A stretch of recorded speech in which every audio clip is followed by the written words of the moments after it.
Yes. Oh, who's officially hosting tonight is the question. Al, you're up on the mic.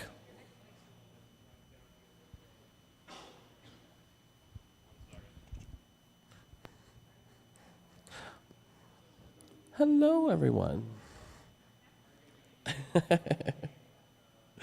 Don't mind us. Just hanging out.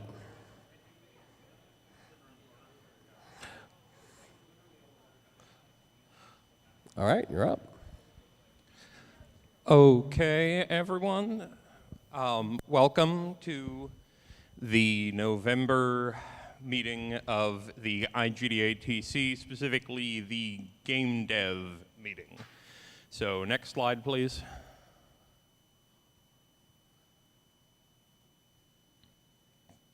Brief overview of today, which is in fact in November. You haven't gained a month there. Apologies, I was just updating this and I forgot the obvious. Intro, which we are currently working our way through, some plugs and announcements, presentations, 2 this time, and then a general post-meeting hangout. Next slide, please. So, IGDA-TC meetings are open to everyone. This is regardless of skill level, as well as any kind of social thing, gender, sexual identity, race, anything along those lines. Keep it a safe space, but also feel free to ask questions, get into discussions, and join, for instance, our Discord if you want to continue things after this meeting. Next slide, please. So, the IGDA-TC is an all-volunteer board. We will hopefully be getting into elections early next year after some extended terms from COVID. But the volunteer board does have one addition through special appointment of Trenton Greyoak over there. So welcome aboard. Next slide, please. And we also have a number of other volunteers not on the board who are, that would actually be the previous slide, also very helpful. In any case, apologies, we can hopefully look through that at a later time, but there is a,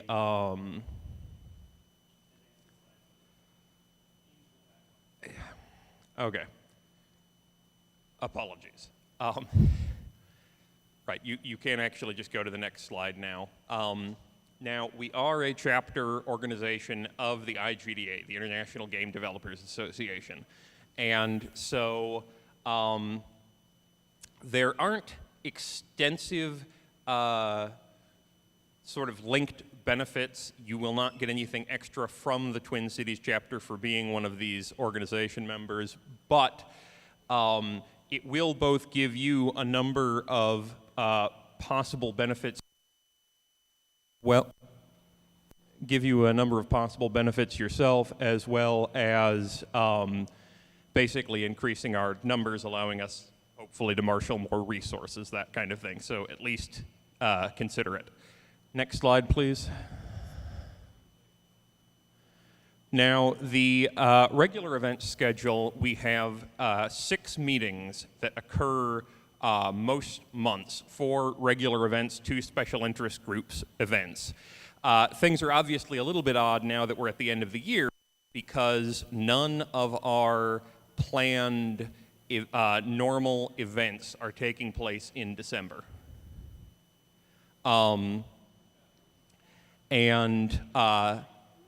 Furthermore, as we will put out down here, the MNVR HCI meeting, which takes place on the 4th Wednesday of the month, also isn't happening this month, since it would be right up against Thanksgiving. But the main meetings, the first Wednesday of the month, devs play games, very informal, socialize, meet with people, This is for board games, tabletop games, that kind of thing. There will often be some kind of party game going on. Very new event, but generally quite fun. Run here at the Nerdery by Trenton. Second Wednesday of the month, the game dev meeting. That's the one that you're at the moment. Definitely sort of the most presentation and technical focused. Usually 1 or 2 presentations along with plugs, updates on news, that kind of thing. Also takes place at the Nerdery in person. The third Wednesday of the month is Twin Cities Playtest. That is an intentional get-together for playtesting, both in person and virtual is possible, of both video games and also tabletop board game prototypes, that kind of thing, to get a lot of feedback. Most of the people who attend are just looking to play games and give feedback on them, see what these are like. But it is very straightforward to sign up as a developer if you have something that you want to show there. Those take place at Noble Robot. That is a building located downtown. Sorry, more north Minneapolis. I mean, you can look it up. It's on Google Maps. And because it is a small venue, it is a small venue and a crowded event. It is mandatory masking for that. Now, the MNVR8CI meeting, while it is not happening until January, is also very nice. It is focused on virtual reality, human-computer interaction, augmented reality. There is a very large presence from those industries in the Twin Cities area. So it is definitely a different tone to an event. There are many corporate folks there, many people representing companies that are reasonably large in scale, startups, that kind of thing, whereas generally speaking, the other meetings have more of a presence of hobbyists and small independent developers, that kind of thing. Next slide, please. Apologies, I did forget to mention the location there, but there is, once again, you can find this on Google Maps, REM 5. So that is the location, but once again, nothing until January. Back to the special events slide, please. Sorry about that. So there are 2 special events. Both of them take place at Noble Robot. They are considerably smaller scale. We've still getting some things in flux for the Women in Games Gathering, as our previous venue is not currently available, hence the setup at the Noble Robot location. Both of these are fairly informal networking social events. Get together, discuss, play games, see how things are going in your lives, that kind of thing. One is Women in Game Gathering, the other is the People of Color Get Together. They're fairly self-explanatory. Next slide.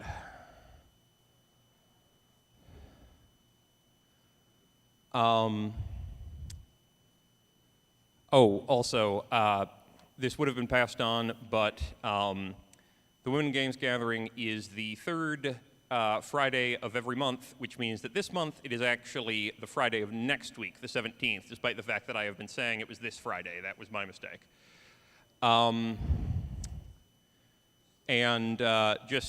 As it says there, 4th Saturday is the People of Color Get Together, so that is an earlier meeting since it isn't happening on a weekday. Next slide. So if you have a game or are just looking to look and see what is being developed locally, the IGDATC Discord does have games and project channels. There is a straightforward system for requesting one, and then we will just add a new one for that particular title. So if you either want to promote things in a particular community, or especially if you don't yet have the kind of product that would be something that you would be launching your own website for, that kind of thing, this can be very helpful as just a way to interact with the community to whatever degree you'd like. Next slide. So then we have some news, plugs and announcements. In terms of news, as we said, Trenton, new board member. Next slide. So firstly, we are going to be having one presentation dealing with Playdate. That is a portable gaming console, and the Playdate has the Noble engine, an open source game engine that was actually written by one of our board members. And that has just received an update for custom scene transition APIs. It can be followed at the link down there. It's open source, so if you have interest in developing for the Playdate, keep that in mind. Next slide. Yeah, I thought I deleted that text. Apologies, some poor editing on my part.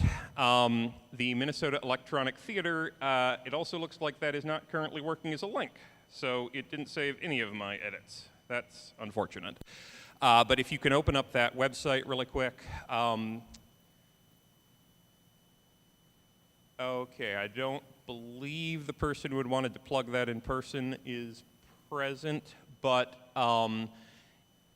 if you would be able to skip over to the website, I mean, basically it is a collection of computer-generated short films and that kind of thing. I would recommend looking into it. It is a local event. There can be a lot of interesting things there, and it has been going for ages. Like, there is quite a bit of history there. So, apologies on my part for the presentation, but it is a very nifty event.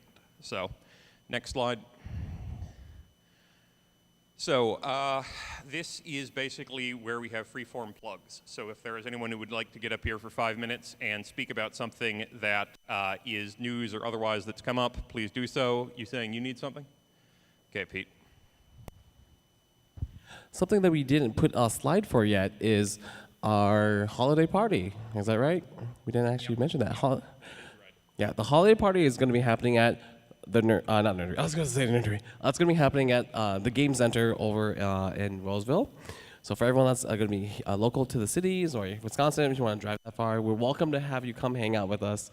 It'll be the second Wednesday of December, which is the 13th.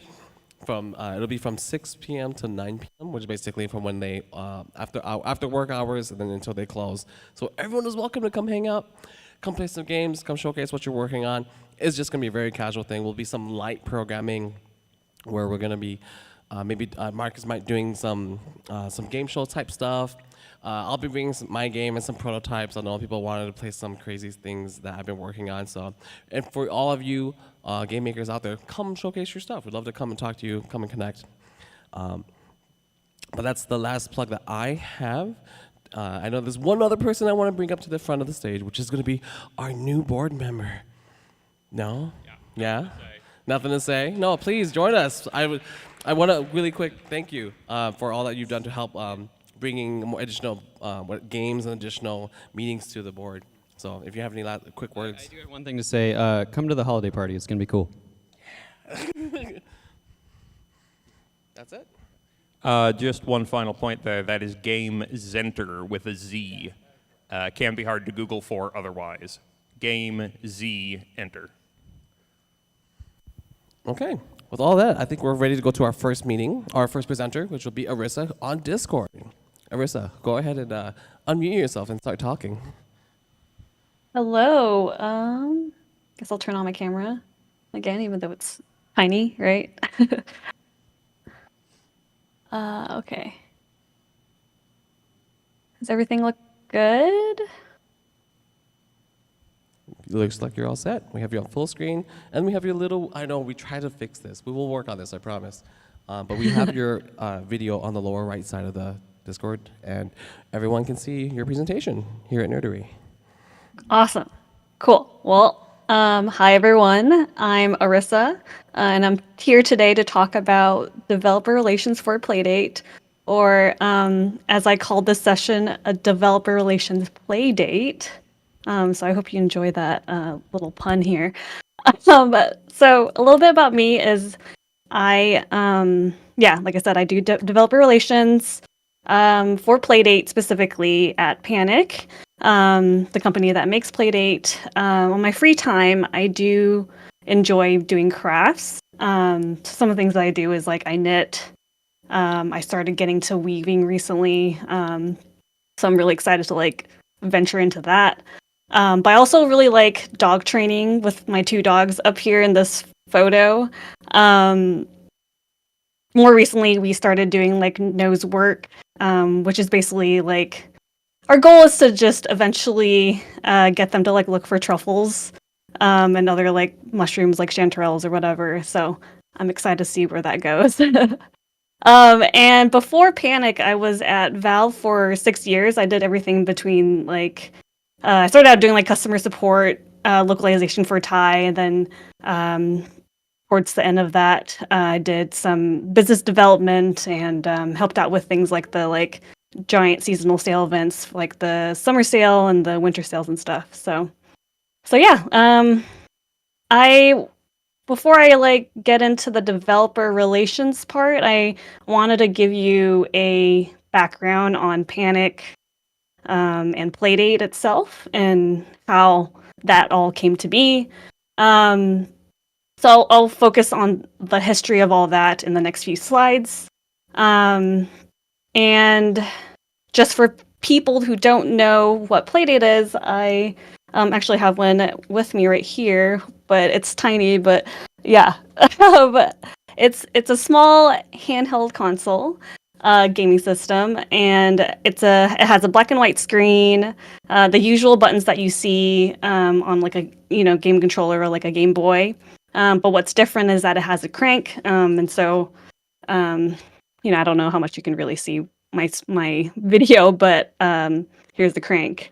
And the crank is more of is a gameplay, and not a way to charge the device. Kind of like the buttons that are on the Playdate itself. So the company behind Playdate is Panic, and our office is located in Portland, Oregon.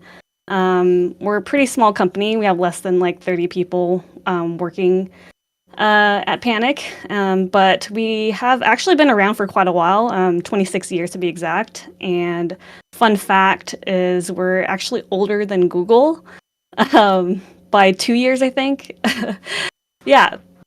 So we started out making Mac software, and today I have showing you the two apps that we currently have available, and that's Transmit, which is the macOS file transfer app, and then Nova is our Mac code editor. And then more recently, we got into game publishing, first one being Firewatch a few years back, and then Entitled Goose Game. And then more recently, we just released Nor this September, which is a very I don't know. It's not quite like a game, but like interactive, I guess, player food sort of experience. And this past summer, we actually had a Panic showcase to announce some more games that we're publishing, and some of those games we demoed at PAX, as well as having a little section for Playdate. So it was all was really exciting to just be like in person and seeing all the people that are excited for the things that we're working on. But yeah, so publishing these games had really helped us get some knowledge on what it is that developers need in order to make games, to fund them and to support them as part of the launch of Playdate. And I want to show you one of the games from season 1, which is the season 1 is the 24 set of games that we include on the Playdate. When you purchase the Playdate, it's all free and included. So this game is Crankin'. Sadly, there's no audio, but I think the video is still interesting anyway without it. The audio just makes it even more funny and interesting. So Crankin's time travel adventure is by Uvula, so Keita Takahashi, who made Katamari Damacy, and Ryan Muller. So the premise of the game is that Crankin is always late to his date with Crankette, and you use only the crank to move Crankin forward, and you can rewind back. And the goal is to just avoid obstacles during that time, but it doesn't matter what you do, you end up being late, and then Crank gets upset. So I will play the video.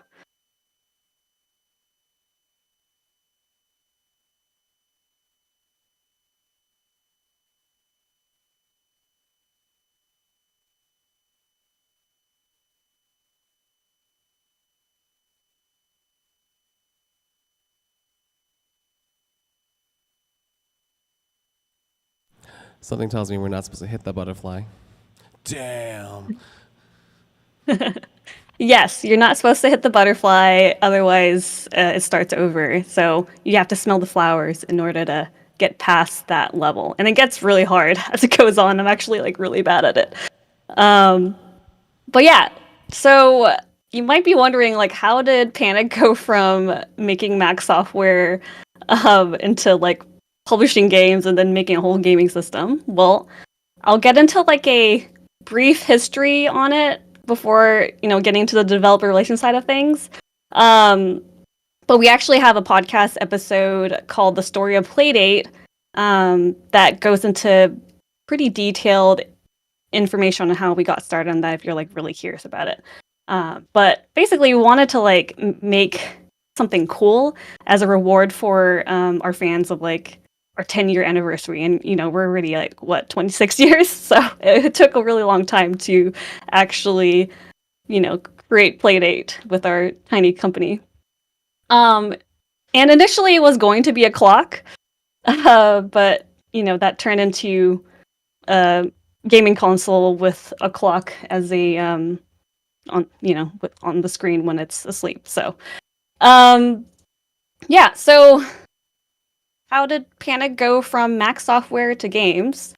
Well, I kind of want to just give you an idea of like how Panic, I guess, works and like the culture, I guess, at our company and stuff. And I guess for one is like we really enjoy trying new things.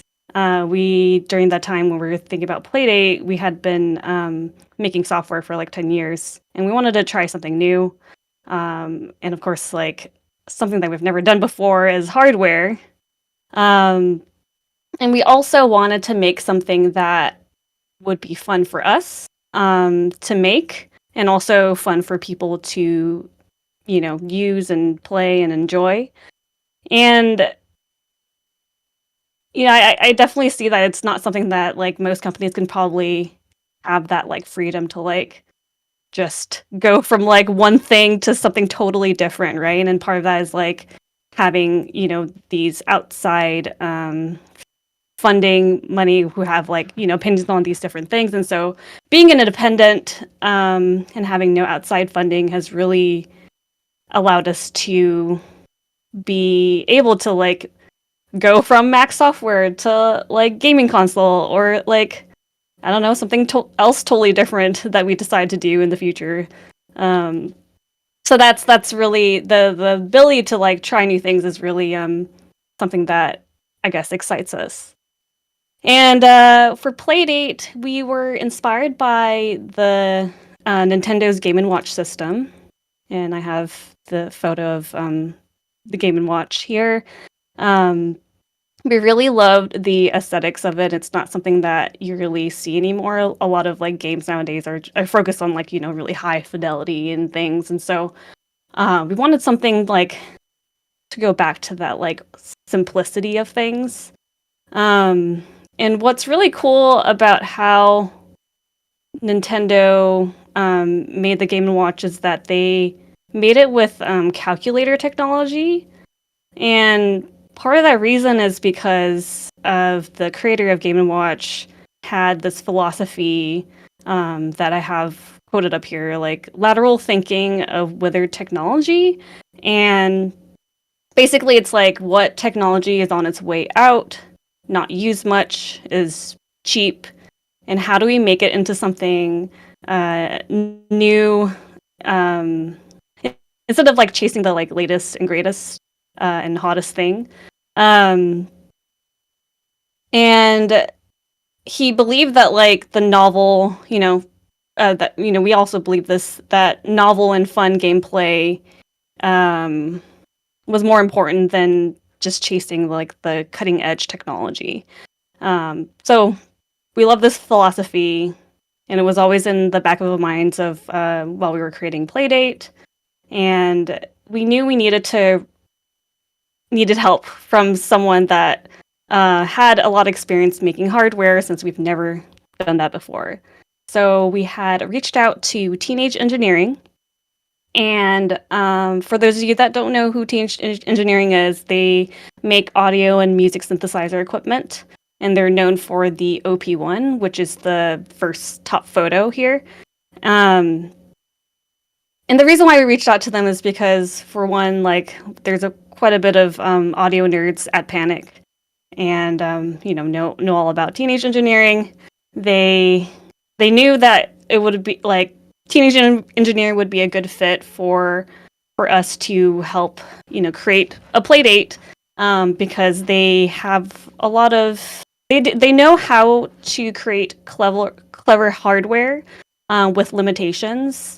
And for one, like their OP1, I believe like allows for 4 colors, but they limited it to less than that for reasons of like the design and like the importance of the design itself. So just like the simplicity of things.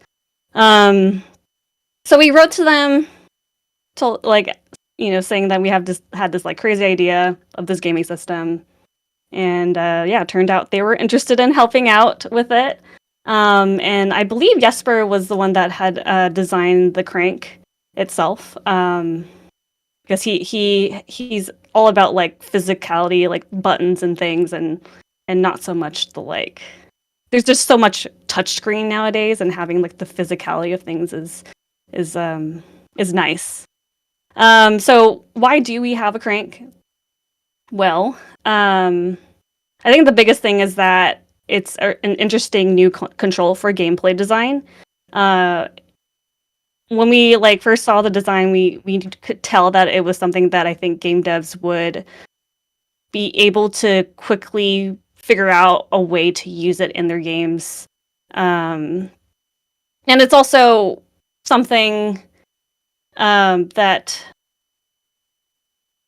controllers and things haven't really changed much, like with like buttons and stuff. And so we wanted to add something new and just get game devs to like be able to design something and be creative with like a new mechanic, right?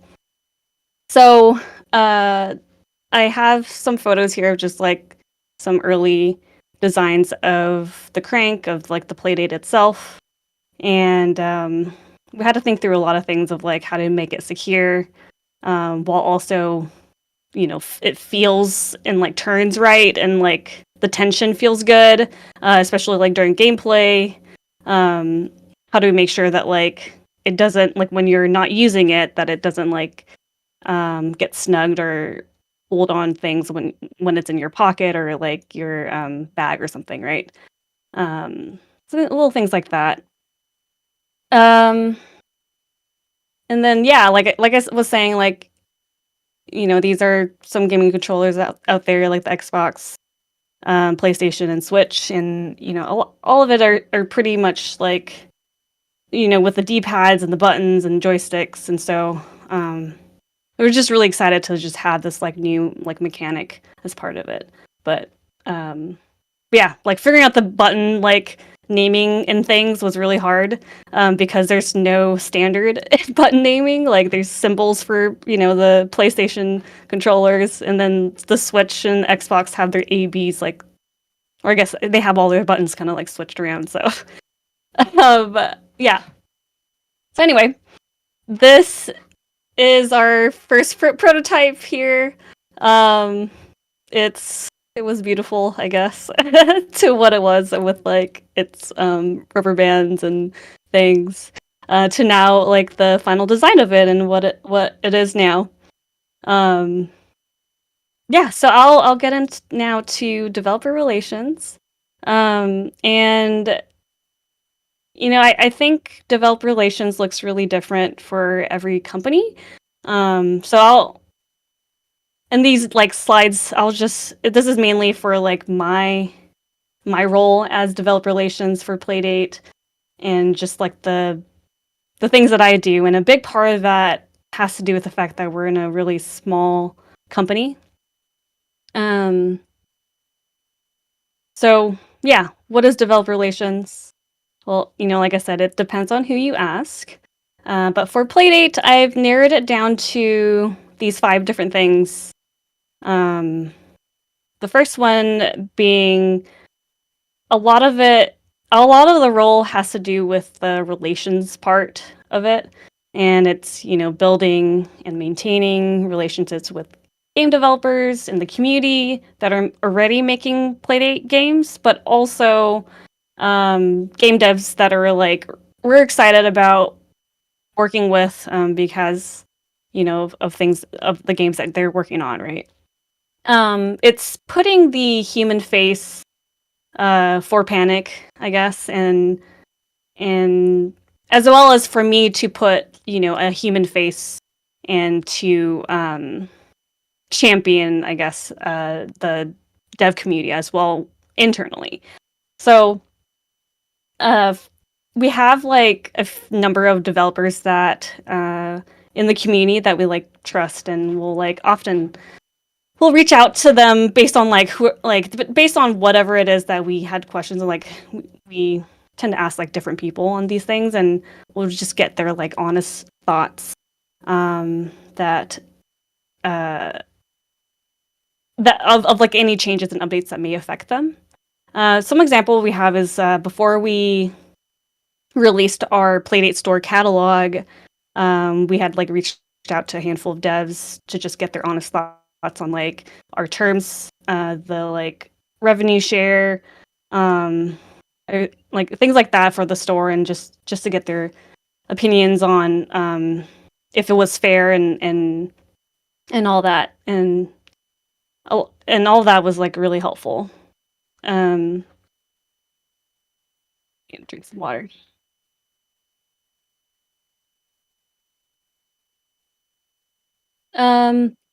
Yeah, but a lot of it is maintaining relationships. At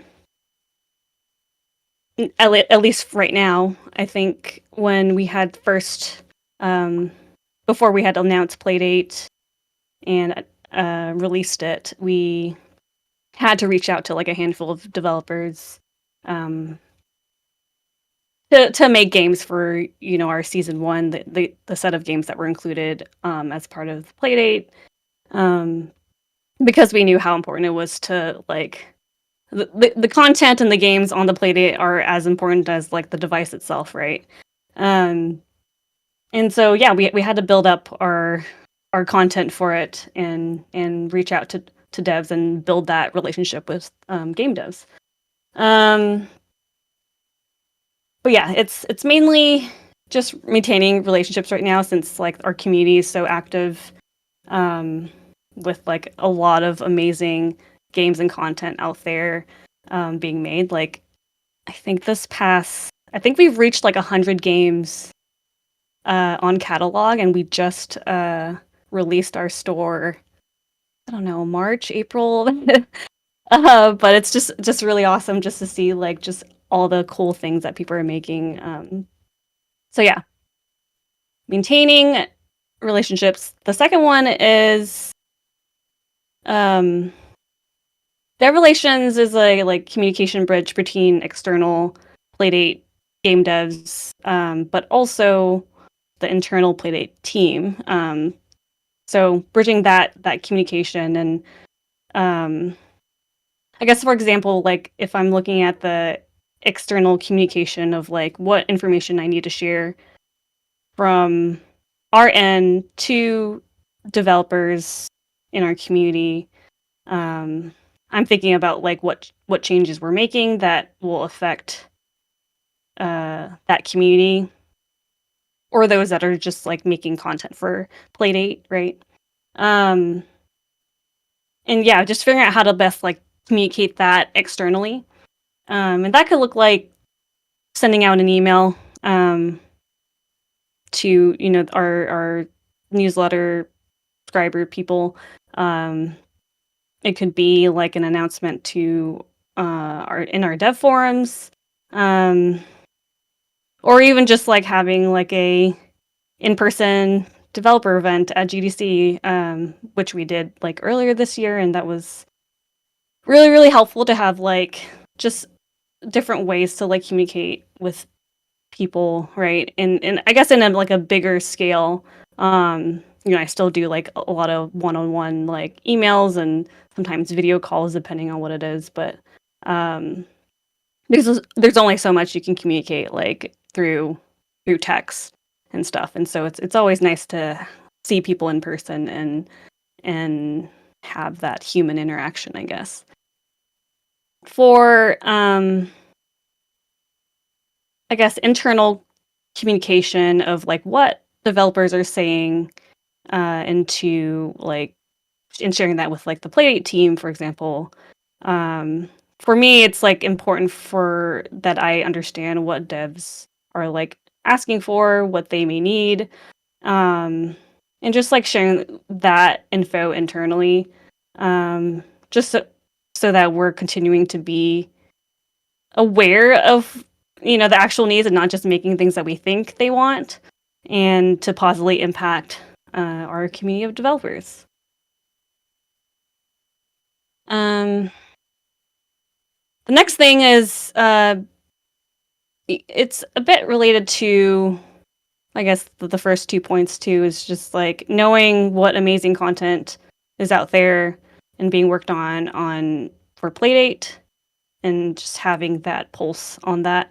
And it's not just me like keeping track of this stuff. Like we have a few people that are always keeping an eye out on like cool content out there, and we actually have like a Slack channel that we have that's called Playdate Cool Things that people just post on there, and I just like that's how we all like, I guess, keep track of like all the different things, so, like whether it be on Twitter, on the forums, on Discord, I don't know, of just like what things people are working on. And then for me, I find a lot of help usefulness of like being able to play the builds of these games, and so we have like a submission form for people who want to sell their game on our store, and it's been really like helpful to just like be able to like play most of these games with like other people in the team, and just understand what experiences are really out there. It's like, it's one thing to like look at screenshots and videos. It's another thing to like fully like play it and get a grasp of like what experiences are out there. And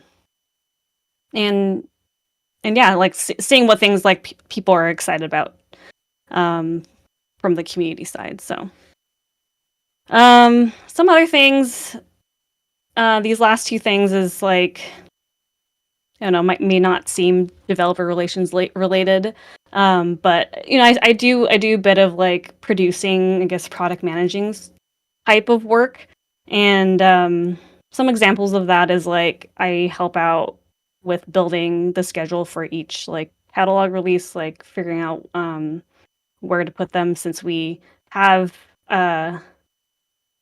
releases on like our store every 2 weeks, and just making sure that like yeah, those days get filled, and also making sure that devs are like on target with like getting everything ready that they need to get ready to release. And this is like for just general games that are on our store, but also games that we fund. The other side of the product management is like I do a lot of like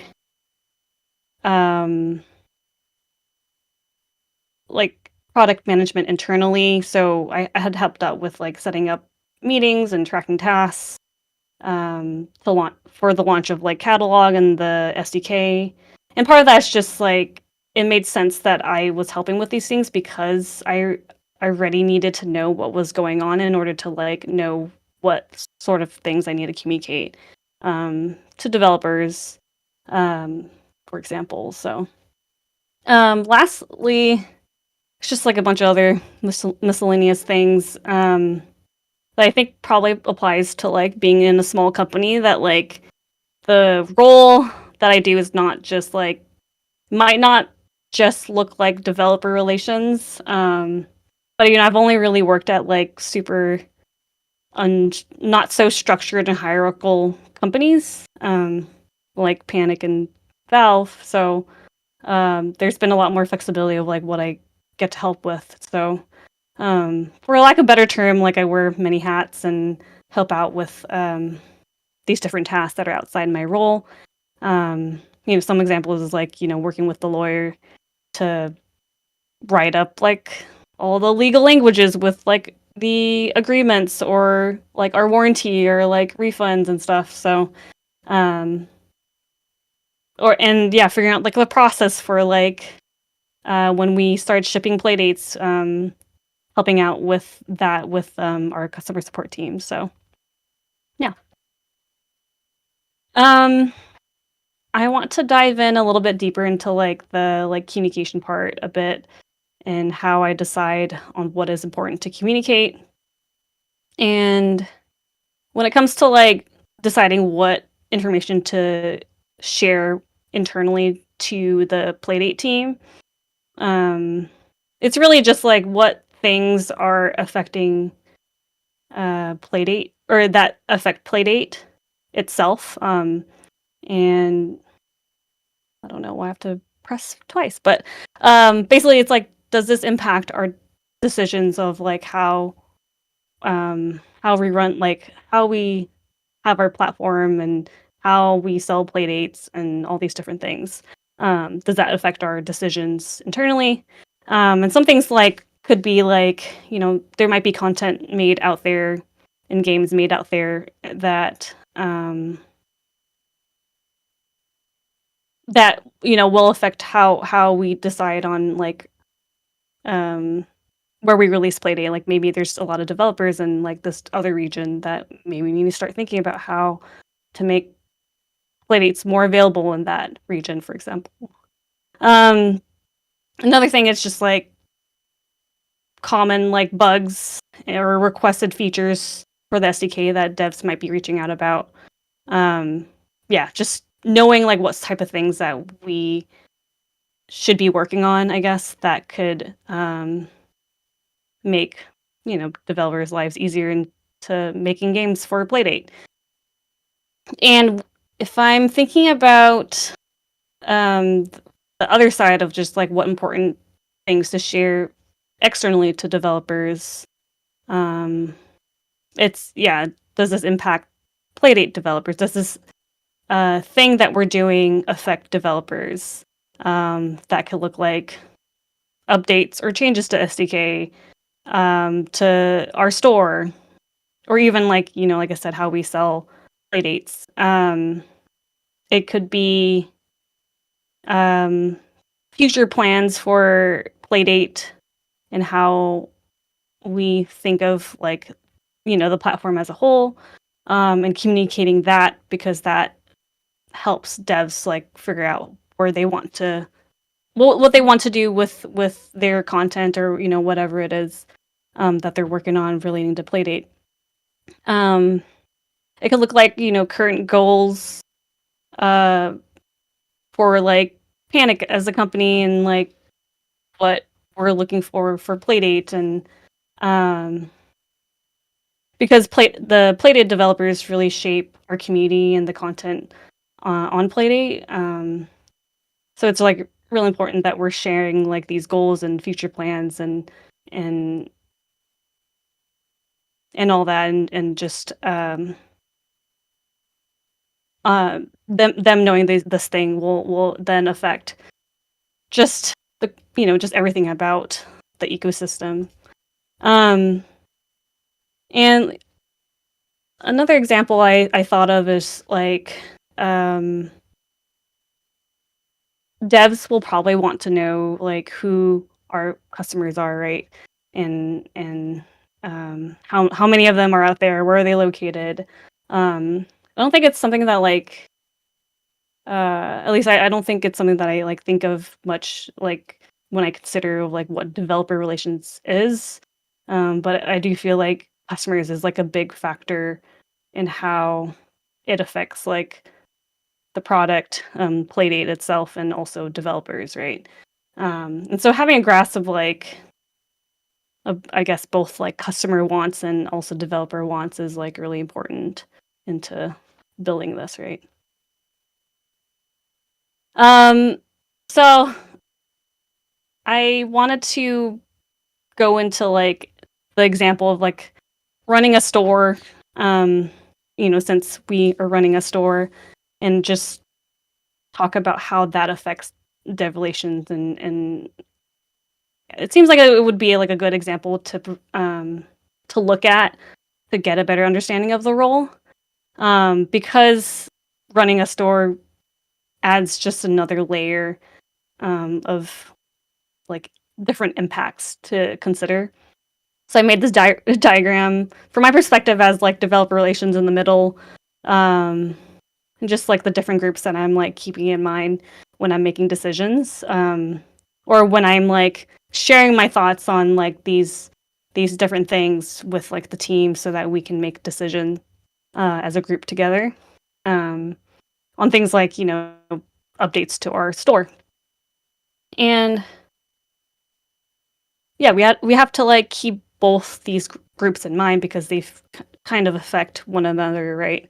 And I may not be communicating with like customers directly like I am with like our customer support team is, but it's still really important that I'm like at least having a grasp and understanding of how things may impact customers, and just sometimes they're like these changes are like both positive on both sides, like being able to make it easier to like find games like through search, or like being able to like wishlist games. Like I think those are all like pretty like developer friendly and customer friendly.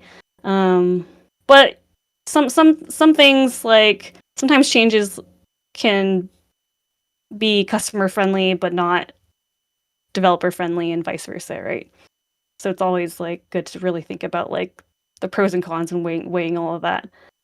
And then on the right side is like the Playdate team, between like my role and like the team itself, and like I guess me being like the communication part too. And it's not just me, right? There's a few other people in the team that are actually like thinking about these different things. So yeah, it's like sharing, engaging, like sharing what devs are asking for, what we think customers may want, and gauging as a team like how much work that is and the bandwidth that we have, and while also keeping in mind of like our goals, and being a small team. But yeah, after like deciding all of that, we start deciding on like, after we start thinking about these different parts, we start deciding on like the different the implementation and like changes that we make. And I guess I forgot to mention that like, I don't know if I included this somewhere, but yeah, us being a small team, like we have people that aren't, they don't have like the developer relations title, but are like doing developer relations things, like having like engineers and like our designer being in our the community discords and stuff, and replying to like developers has been really helpful, because it's not just me that's like responding to these, that they're providing another perspective because of their role, and able to help devs in different ways, but also like think through things differently and sharing that with the rest of the team, right? So that's been really helpful as well. But all the things I like mentioned earlier is kind of just this big overview of everything that I do.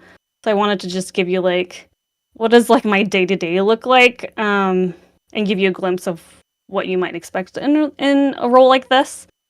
The first thing is like currently I just do a lot of the organization of catalog releases, like I said. And part of that organizing the releases is also playing the games that were submitted to us, and adding that to the schedule. I do lots of like communication with devs that are like releasing games on catalog. reaching out for whatever questions that they have through like could be email, our forum posts, Discord messages. I'll do like video calls, like I said, since sometimes like text can only go so far, and it's nice to like see a face sometimes and just be able to like talk through something through a call, since you can't always do that in person, right? Lastly, there's like a lot of like future planning and thinking of things of like where we want to see Playdate go. And that could look like, new content to fund, um, scheduling things like releases, and just improving catalog our store as a whole, and things like internal tools that we might need, or even just like updates to the store that can make it easier for people to find games, especially as like the amount of games like increases, right? And I just want to like point out there's a lot of similarities between developer relations and customer support, at least from my experience, in that I had started out in customer support when I got into games, and that's what I was doing originally when I was at Valve in like 2013, and being at Valve where like structures aren't really rigid, as what it might look like at like a big company, and what customer support might look like. We as a team had to like think about similar things of like what it is that like customers are asking for, what bugs they're running into, and all those different things, right? And it's such an important job, because like that is like the main human interaction that customers are getting. Just like developer relations is like generally the main human interaction that people are getting from a company, like from the dev side of things, right? And the only difference between like the two is just like the groups that they have an understanding of because of their communication, understanding of like the needs and wants of customers, and how changes to a game might impact them, and for like better or worse, right? So yeah, that is it. Thank you so much for being here. You can learn more about Playdate in this link here. There's also a tab about like development if you're curious about making games. Our SDK is like downloadable on the website and stuff. And yeah, let me know if you have questions. Applause. Thank you so much. Yeah. I'm going to go ahead and look at the room and see if there's anyone who has questions for our wonderful presenter. No immediate questions? Anyone? Are you sure? All right. Well, I do have a question. I would say, for what is, like you mentioned at the very end there, and I think it was very important, is that customer service kind of is dev relations, and there's a lot of lines between the two. I want to really quick adjust the presentation here so we can show a bit more on one of our presenter. But yeah, yes, I think my question is, when it comes to communicate, like, gosh, you have to be very open, like when you're telling, like you mentioned something about Steam, right? And being very like, oh, these are some things we would like to, of course, put into our Playdate point of sales. You have to like be very candid with your developers. I guess the question is like, how tell all do you have to be about it? Be like, oh, we are planning to do X, Y, Z, or is it more so like, yeah, we have this plan in the future? How do you approach Yeah. that? Yeah, that's a good question. I think I try to avoid talking about stuff that we're like not really sure about, and sometimes we're pretty open though as a company. So like even on things that we're not really sure about, we're like, oh yeah, like we are talking about those things still, but it's still like early on and up in the air. I don't know. It's not that hard, I guess, for us to be honest to us on like what's going on our end, and like things that we're working on, and it's more just like how to figure out like if we share this information, is it going to be confusing to developers, and how to like avoid that, I guess. Like our messaging has to be clear, I guess, right? Yeah. And if it's not, then we probably shouldn't share that just yet. So. Yeah, I think an example that came to mind when you mentioned that was like when Wizards, not to be super like derailing, but when Wizard of the Yeah. Coast announced the D&D new contract, like their 1.03 something like that, where they're talking about how all content made under the Dungeons and Dragons brand is now owned by Hasbro. And that was like a crazy change of terms of use for other IP. And they announced that publicly on Twitter and to the world before like checking. I don't know, did they check with the developers? Did they check with all the big people that make content under the Dungeons and Dragons name first? Or did they just straight up announce it? Yeah. I mean, I hope they did. I don't know, Yeah. me too. Yeah, and yeah, that's also a good point. Is like we also have to figure out like how big of a news do we like share this stuff, right? Like is it worth being in like a video, like in our Playdate update videos that we have, or do we just send out like a quick email of like, yeah, it just I don't know, yeah, weighing different things and stuff. And I think that gets into like more of the marketing side of things, I guess, Yeah. too. But yeah.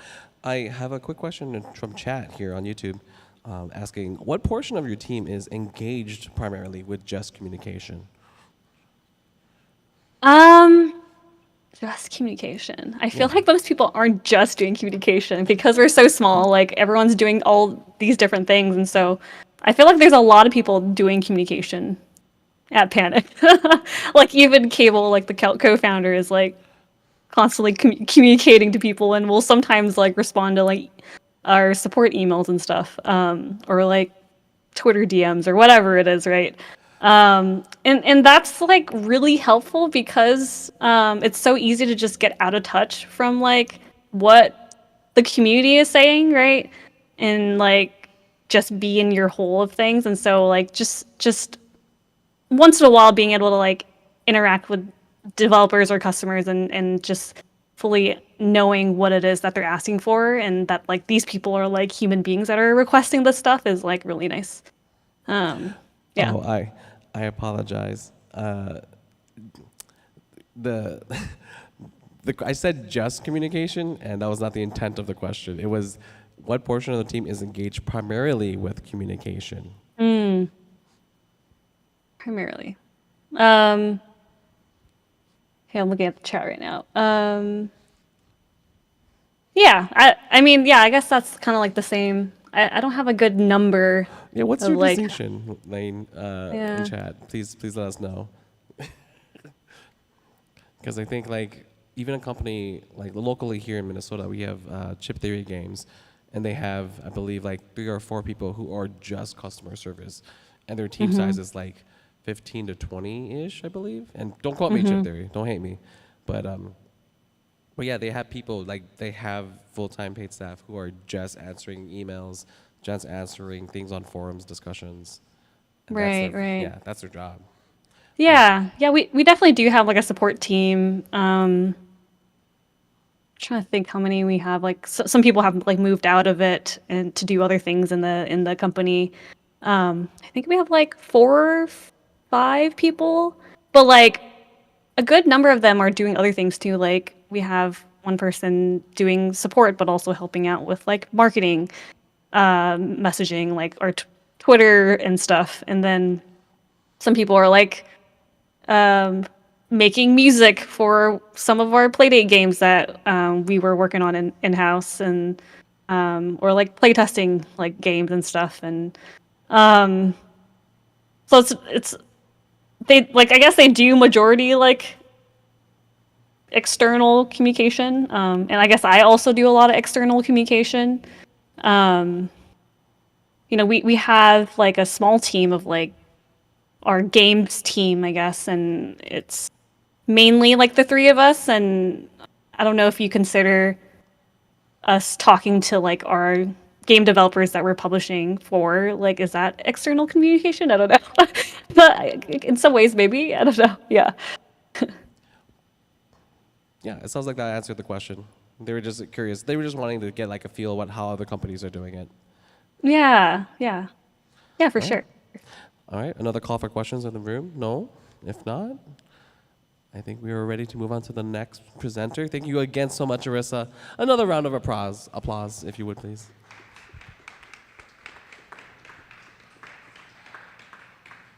And with that, I'm going to go ahead and end the stream here. For not end stream, sorry. End watching Arisa's stream. And we'll have our next presenter come down, Josh. Josh Anthony, a local Minnesota developer, is going to jump into presenting off of his laptop. Very easy Discord presentation, folks. But then I will also transition back to an in-person camera. Bing.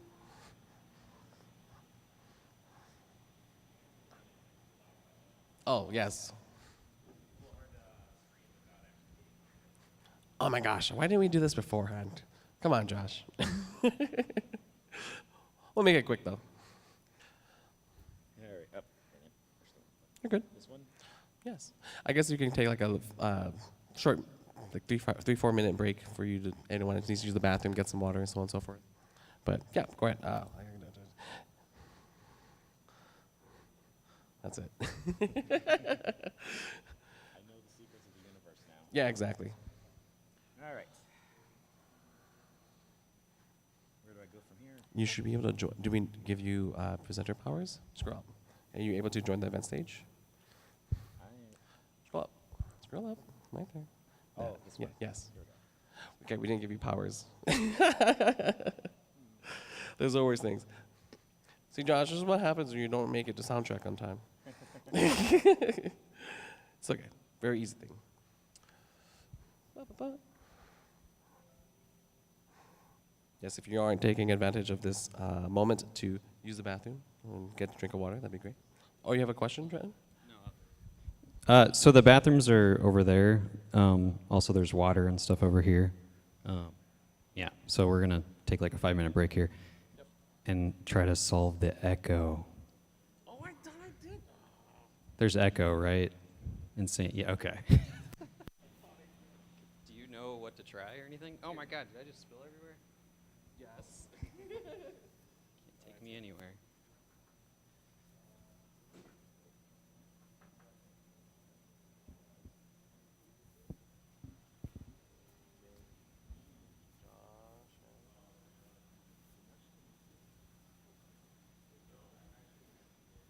you know anything to try with that, Peter?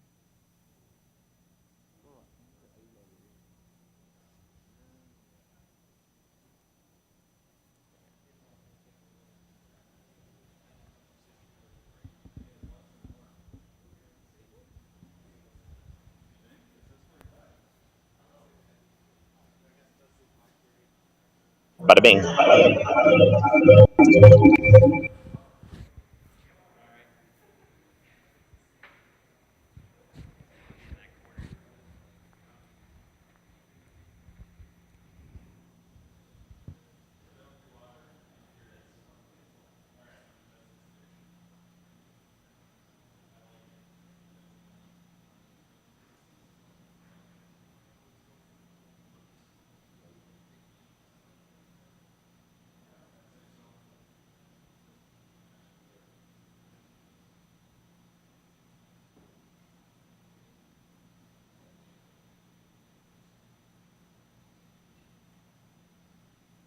Do you have anything to try? Because it's like, it's completely insane. Like, it's hard to understand anything. Is it? Okay, so I know that the loopback was coming from this thing here. And I was going to try this, right? Turning this down. And I was hoping like does that solve it? Is that it? Cool. All right, see, it was that easy. I just needed to turn off a thing. That was good. Months? No, I mean, I figured it out. It just, the settings didn't save. Is it really? Okay, well, we solved it. Jumping back into this presentation, though, Watch stream? Yeah. Cool. All right, Josh. Here's your microphone. All right, testing, 1, 2, 3. Here we go. Now, I will let you all know that I just got over a cold, so my cold voice may or may not show up at some point during this presentation, and if it does, I apologize in advance. Otherwise, thank you. All right, anyway, I've kept you waiting long enough. Now, let's stop waiting for Godot. Introducing you to the Godot game engine. But before we get into that, I'd like to ask, who are you exactly? Are you perhaps someone that's fleeing the fires of Unity ownership? I mean, I've heard it's gotten better after some recent changes Unity's made, but that was some scary stuff. Maybe Unreal's getting a little unrealistic. You see all the stuff that Unreal can do. You try to figure out how to work with C++. It gets a little bit complex. You're looking for something simpler. Maybe you're someone that's interested in exploring other game engines. Just want to check out what's on the landscape, see what works for you. Maybe you're looking to develop your very first game and you're trying to figure out what game engine works best for you. Or maybe you're just here for the free pizza. That said, if you're here for that, I've got some bad news for you. You're about a few years too late. There's no free pizza. But if you're here for other reasons, I would like to introduce you to the Godot game engine, one of the most popular open source engines currently available. Now, I've asked who you are, so I think it's only fair for me to tell you who I am. I'm Josh Anthony, and that is a picture of me from back in 2019, which is the only time I got professional photos taken of me. I've been a husband since 2015 and a father since 2016. And I've been a web developer since 2013, which is currently what I do for making money, currently working at Best Buy. I've been developing games on the side since 2018, and I've been using Godot engine since 2019. I co-founded Lunacy Entertainment with my spouse, and currently we are working on our first game, not yet released, Dice Tower. So what is this talk about exactly? This is a high-level introduction to the Godot game engine. So this isn't going to be a tutorial. There are plenty of tutorials available. My main purpose is to try and give you a taste of what Godot is and what it's about. So I'm going to start by explaining what is Godot from both a foundational perspective, how it's organized, how to get started with working in Godot, as well as a brief foray into what kind of ecosystem Godot has for learning and assets and whatnot. After that, I'm going to give you a brief technical overview on how to use Godot. I'll look at a sample project, kind of dive lightly into the details, and then I will give you a brief exploration of Dice Tower to give you some examples of how to use the game engine to, not quite its fullest extent, but definitely deeper than what you would get out of a tutorial project. Now, I say technical taste. This is not going to be very deep, but it is going to be technical all the same. Now, first of all, why Godot at all? What's Godot got going for it? Well, let me tell you why I chose Godot, at least. So back at the time that I was looking into game engines, Godot was the only engine that had first-class editor support for Linux back when I was using Linux as my main. I did eventually go back to Windows because screw managing your updates manually all the time, but that's beside the point. So once I started working with Godot, I found that the way it architects things, the way it asks you to think, it fits the way that I like to think when I program things. So it's pleasant to work with for me. It's free forever. Something that definitely got more important with what Unity tried to pull lately. And frankly, it's a great base for me to build my own game engine frameworks around, so I can feel free to design systems the way that I want and not have the engine get too much in the way. And it still feels great for me to use it after working with it for the past 5 years. And I don't see myself changing engines anytime soon. Not that the other engines are bad, I just think Godot's that great.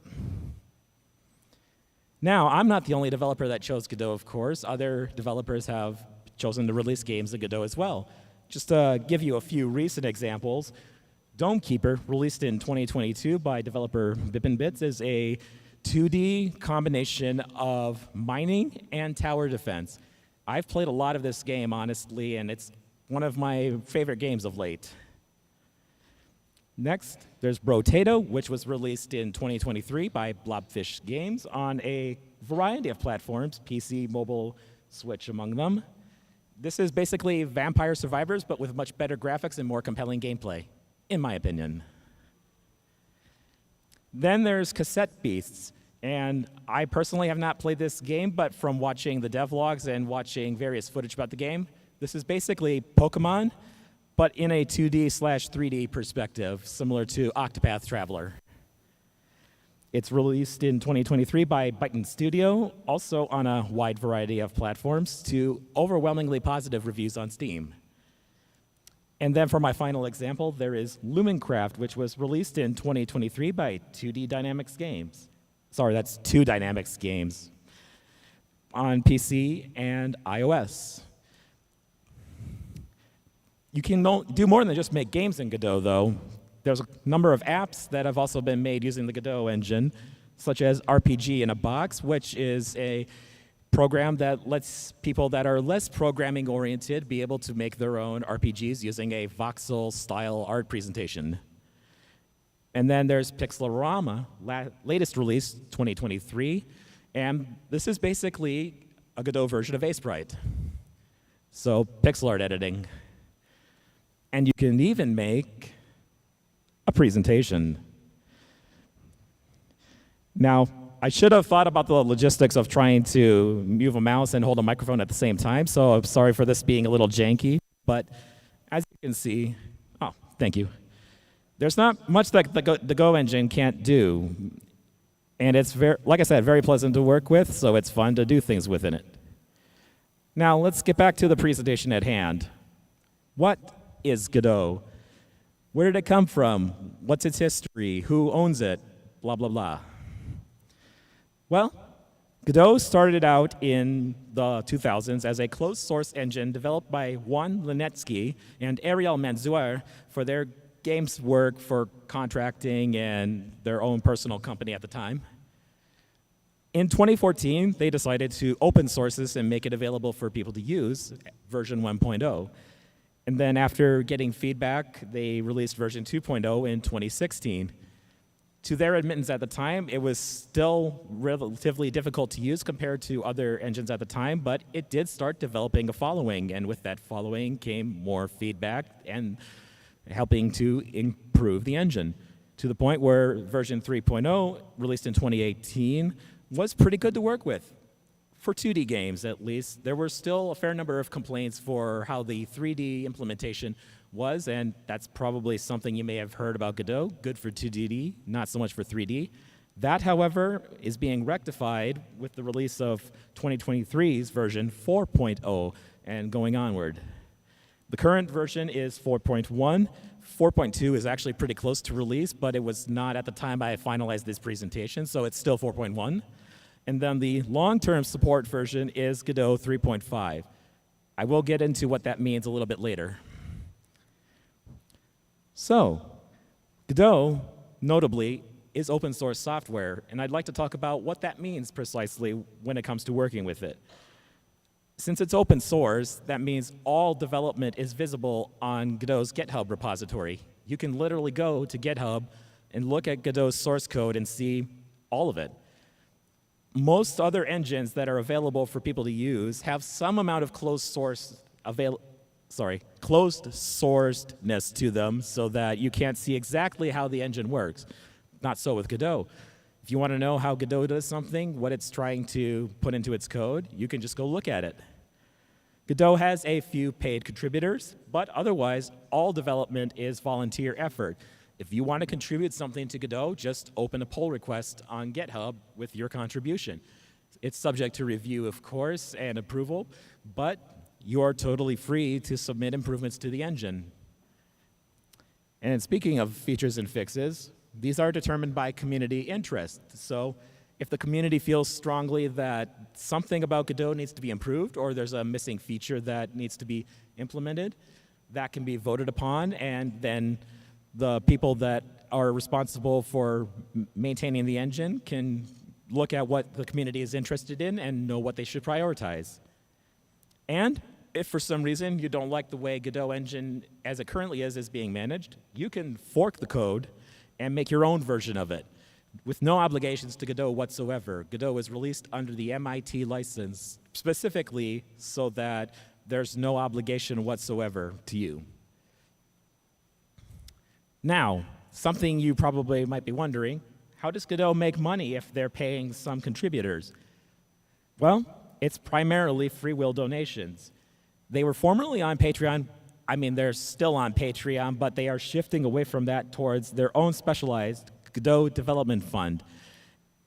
If you want to contribute to the engine's progress, you can make a donation, and they currently make enough that they can pay several of the core contributors to focus part-time or full-time and make a living off of it. There are also some sponsors and grants that Godot attains from time to time. Usually these target specific engine focuses. For example, Microsoft has given Godot grants for C# integration.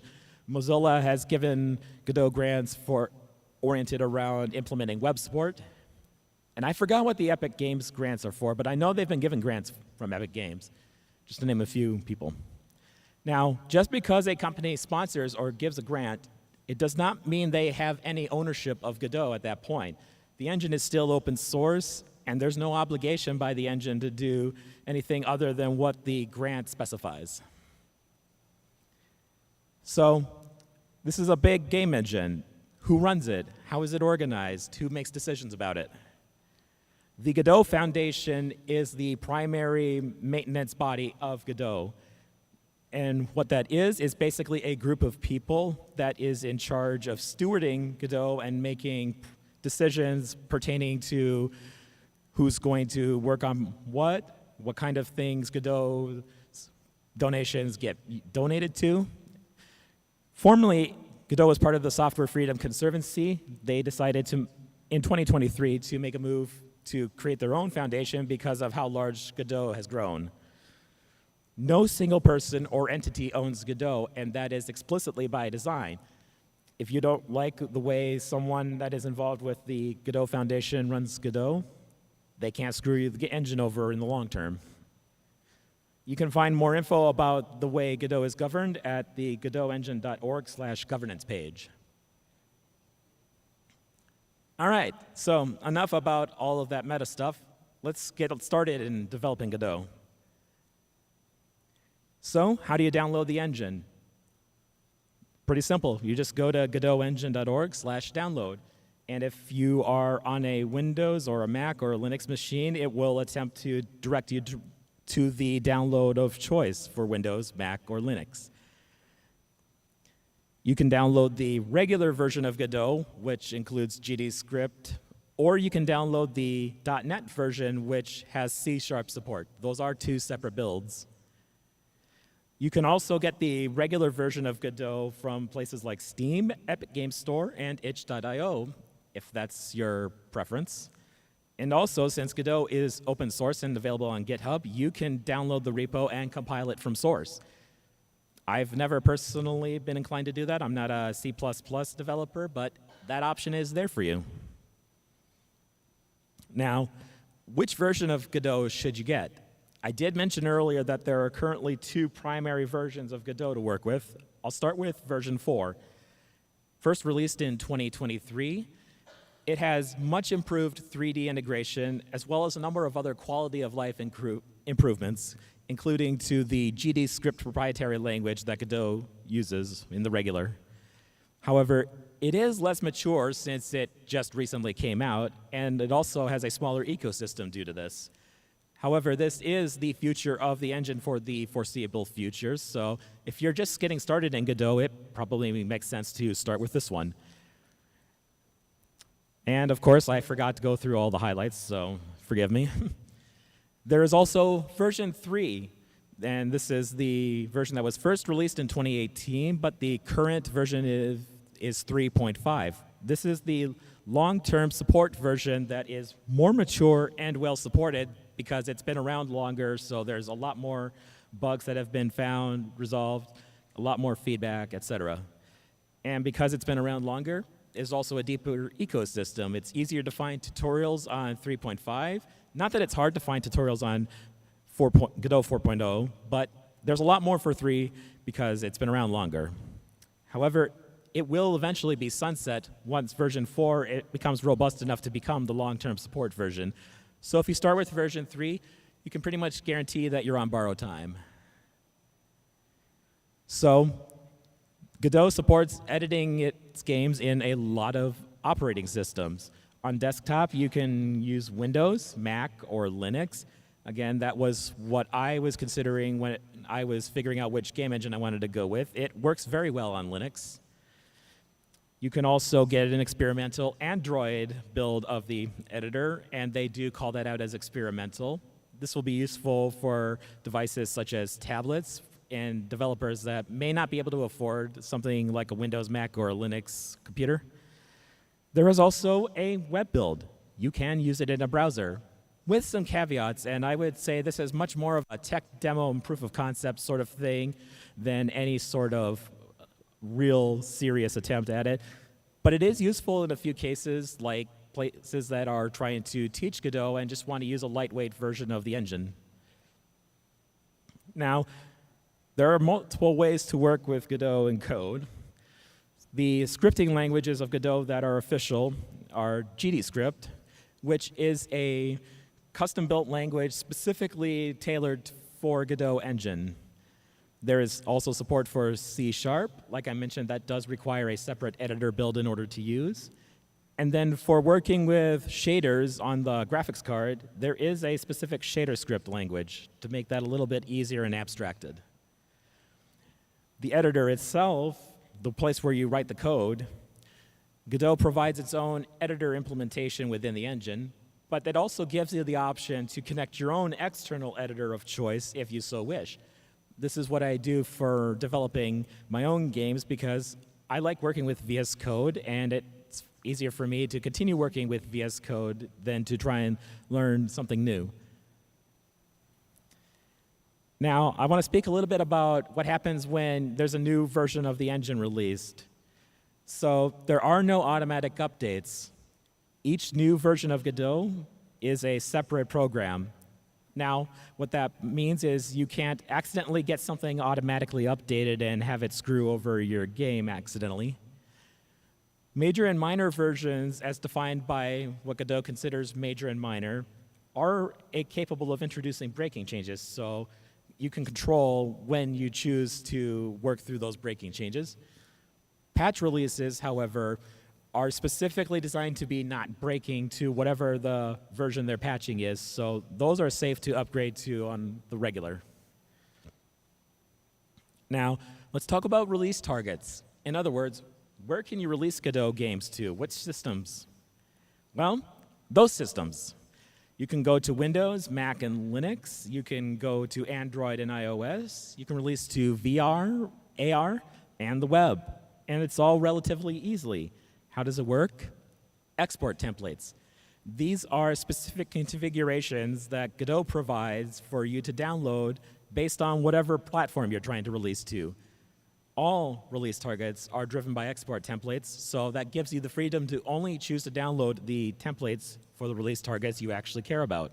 So, you don't want to release to VR or AR? Fine, don't download them. If you only want to release Mac games, sure, just download the Mac template. It's a very pick what you need and keep the rest of the engine lightweight by not including it with the base download. Very useful. Now, you may have noticed I omitted one particularly significant release target, which is consoles. Now, that's not because Godot can't actually release to consoles, because it can. It has to do with the open source nature of Godot and the proprietary nature of console makers and their dev kits, which is a necessary step for releasing games on console. Since console makers don't want their dev kits exposed in open source, Godot is not able to contribute export templates in and of itself to their repository. However, there are companies that exist which do offer porting services for Godot to consoles, and this is currently the recommended way to go if you don't want to get a dev kit and figure this out for yourself. A couple of companies include Lone Wolf Technology and Pineapple Works, and more companies are listed on Godot's console support page if you want to find out more. All right, now let's talk a little bit about Godot's ecosystem, what's available for you to learn or get assets or whatever. Starting with learning. So one of the great ways to learn Godot is by reading its documentation. It has very good documentation from what I've perused of it. You can access it from the editor itself, and you can also access it online. So very easy to look up documentation for whatever it is you're trying to find out about Godot. There are also plenty of Godot tutorials out there. There are some paid courses, like on Udemy, and then some places have specific platforms dedicated to learning Godot, such as GDQuest. I do highly recommend them, but they are still working on their 4.0 content, so it's more 3 focused. There are also plenty of YouTube videos with free demonstrations and tutorials on how to work with Godot. GDQuest has a number of those. Heartbeast and Kids Can Code also do good tutorials. And there are quite a few people that release devlogs of their games that they're making in Godot that are entertaining to follow and also show you the kinds of things you can do in Godot. There's also blogs that detail some tutorials.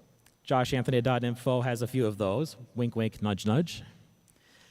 And if you just search for something on Godot, there's a decent chance that it will turn up some sort of result in a blog post that allows you to figure out whatever it is you're looking for. And then Godot does have their own tutorials reference page, which people can choose to submit updates to if they have a tutorial that they think people would benefit from. All right, what if you've discovered an issue with Godot? It's not working the way you would expect. How do you get that resolved? So, Godot has their own Discord server, and they have quite a few channels dedicated specifically towards answering beginner questions, advanced questions, stuff about programming, UI. If you've got a question about how Godot works, or you've got a bug that you're trying to figure out, this is a good place to start. There is also a community-run website called GodotForums.com, which functions somewhat like a Stack Overflow, but is specific to Godot. And then finally, if none of those are helpful, or it's something that is a true bug, you can make a bug report on Godot's repository. Again, it's open and available, so feel free to submit an issue. Now, what if it's not a bug that you're after, but you're trying to figure out how to get Godot to implement some new feature? This is the way you go to make feature requests in Godot. It's through a specific Godot improvement proposals repository. So they have 2 processes for this. A proposal issue is geared more towards implementing something in a very specific technical way, and you should use this if you know how you want the idea to be implemented and you just need to get it out there. If you're not quite sure how to actually implement what it is you're asking for, or it's just something you think Godot ought to have, then you can do a proposal discussion instead, which is not technically oriented, but more around trying to see if something that you want implemented in the engine is a good idea. Now, all proposals are driven by community interest, so it is helpful to engage with Godot's community on Discord or chats or whatever to see if there's interest in your idea before opening up a proposal. All right, now let's talk a little bit about assets. The in-engine editor provides access to a free asset library. These tend to consist of demos and engine plugins. Yes, you can provide plugins to Godot, and you can make your own. However, there is currently no official paid asset store a la what Unity or Unreal Engine provide. There are some third-party asset stores, but those being third party, those only go so far as you trust the people behind them. Now, Godot Foundation is planning to create a paid asset store at some point in the future. The reason there is no official store yet is due to some complications based around how Godot was previously run and under the Software Freedom Conservancy. So there is definitely a lot of interest in providing this, and hopefully at some point in the future it'll be available. There are a number of things on itch.io that you can download and use with Godot. And honestly, there are a lot of free Godot assets available in repos that people have made available, just like Godot Engine made itself available. So if you do Google searches, you can find some of these things. Now, one that I will call out in particular is Awesome Godot, which is a repository that is specifically designed for containing references to other people's interesting and fun assets. Now, considering this is weighted towards 3.x assets, you may not find something for 4.0 at this stage, but I suspect as 4.0's ecosystem matures, that will change. All right, and finally, I do want to call out a couple of company-specific things that work with Godot. One of these is W4 Games. Now, this is a company that was founded by one Linietsky and other Godot Foundation members, and its explicit purpose is to provide a number of services and features that Godot Foundation on its own is not able to offer due to its open source nature. So things like enterprise-level support for developers and console porting, those are the kinds of things that W4 Games is going for, and since it's run by people that are very deeply involved with Godot, it's a very useful company to keep an eye on.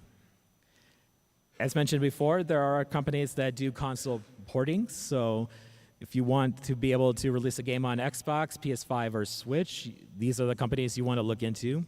Again, there is a console support page that has a list of companies that currently provide these services. All right, let's get to an overview by example. So first, let's take a look at this presentation. All right, just drop in here. So when you open Godot, you first get to a project manager, and when you choose which project or create a new project, it opens up into something like this. So right now we're looking at something called a scene. Before I explain what a scene is, though, I want to dive into what a node is, because those two things are the core of what Godot's architecture is about. A node, simply put, is a collection of properties and functions. Now, that's a very simplistic representation, but the real power of what a node provides is extensibility. I don't know why it's down there. Anyway, so let's create a no node or get into the interface anyway. You can see at the very top, there's the humble node, and then there's a whole bunch of things underneath it, something like canvas layer, navigation agent. All of these things under the node extend from the node, which means node provides the common functionality and properties that are then used by these inheriting child nodes. Now let's dive a little bit into Node 3D. So Node 3D inherits from Node, and then all of these nodes inherit from Node 3D.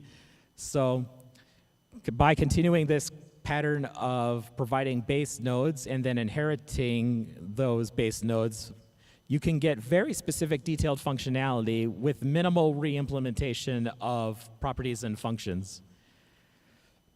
Now, one thing you might have noticed is that while Node 3D is extended directly from Node 2D, which is all of the 2D nodes that are in the game, extends from something called canvas item. And you might have also noticed this control node that is also a child of canvas item. And what a control node is all of the UI implementations within Godot.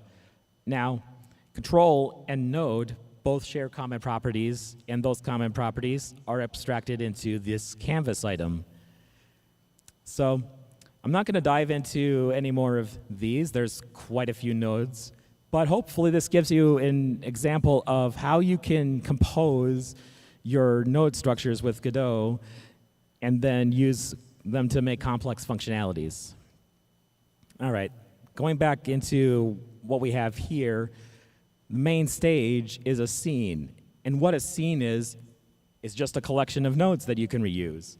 So let's check out this little player we've got here, which is also a scene. And if we go and see what it has, it's got a head node, a collision node, this HUD camera thing, this mesh instance 3D, which that's basically the little orange bean here. But all of this is a child of something called player. Now, there isn't a player-specific node. The actual type of node is character body 3D, and this is just whatever we decided to name it. Now, the beauty of this is because I've saved this scene and this particular collection of nodes, I can now reuse it wherever I want. So, say I wanted to make a new 3D scene, I can just import my player scene, and voila, I suddenly have a whole new scene, and I've imported the player and all of its nodes and functionalities. Very simple, very intuitive to understand. All right, so let's dive a little bit more into how the player works. You might have noticed that amidst all these 3D scenes, nodes, there's this one called HUD camera, and it looks different. It's colored different, and if you click on it, it goes into this 2D presentation. So this is a 2D node. Specifically, it's a camera 2D node, and this shows that you can mix and match nodes of whatever type you want. So you can include 2D nodes inside of 3D nodes, and that has certain implications on how it gets rendered out in the engine, which I'll show in a moment. Let's turn on this HUD camera, which I had off, and then I'll fire up the debug build of my presentation. See it? That little tiny white dot? That was the crosshair that we just made visible.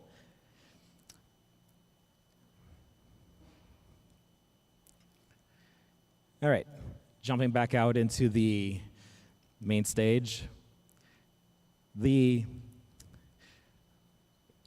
So I just ran this project, which if I click on this, it runs the entire project. This can be configured from the project settings. I really don't know why it's spawning all my windows down in the bottom corner, but oh well. Specifically, there's a lot of configuration properties, and if you're looking for a specific one, you can just filter by typing in the filter up here. What we're looking for in this case is main scene, and as you can see, this main stage matches the main stage that I have open here. What if I wanted to run something different by default? Say, go to the old main stage that I created while I was figuring out some of this stuff. Full confession, I am not normally a 3D developer. This is actually my first 3D project. So we just changed what the main scene is. So if we run the project, at first it looks the same, but if we come out of it, it's a whole different implementation and scene.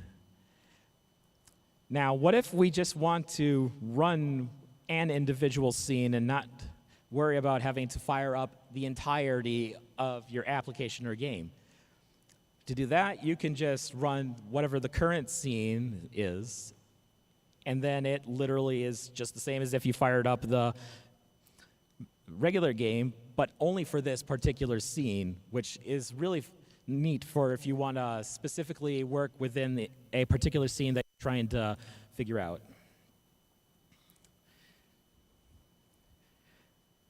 All right, so you may have noticed something a little bit interesting over the course of this presentation.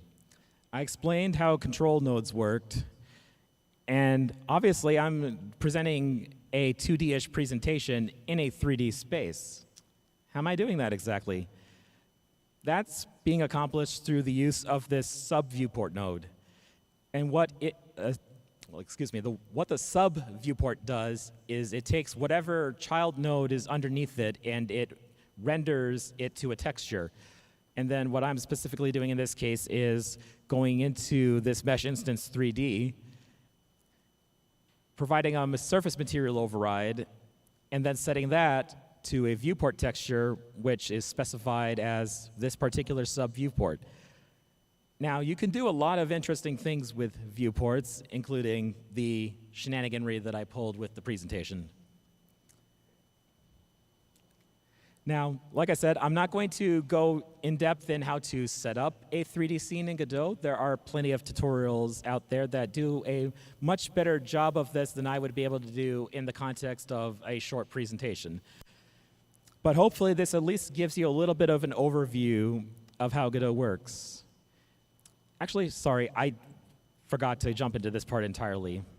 So let's go a little bit into the presentation itself. The subset of what is being pulled in here under this presentation launcher, and then the presentation launcher is pulling in this stop waiting for Godot scene, and then all of these child nodes are the slides of my presentation. Now, how does all this work exactly? Because it's not like Godot had these nodes custom built for my game, right? That's where these scripts come in. This is how you tell Godot how to implement the game logic. Now, there is only one script assignable per node. And as you can see, I clicked on the script for this node up here, which is type presentation. And this script is saying class name presentation. And it extends control, which means I am now inheriting all of the base functionality and properties of a control node, but then I can choose what code I want to provide on top of it to implement my specific custom functionality. Now, this is GD's script.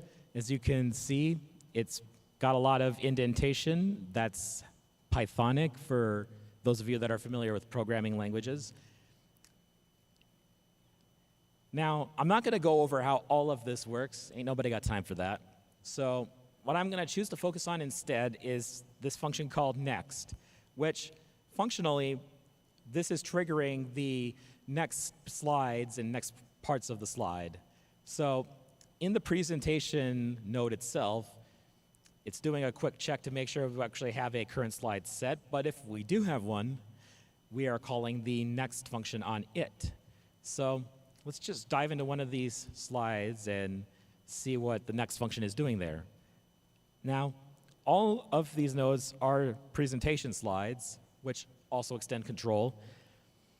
And if we see what the next function is doing here, it's checking whether or not we are at the full number of steps, and I'll get to what steps are in a moment.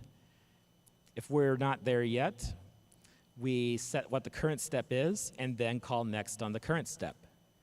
Now, before we get into what that's doing, I want to scroll back up and call attention to a few things here. These export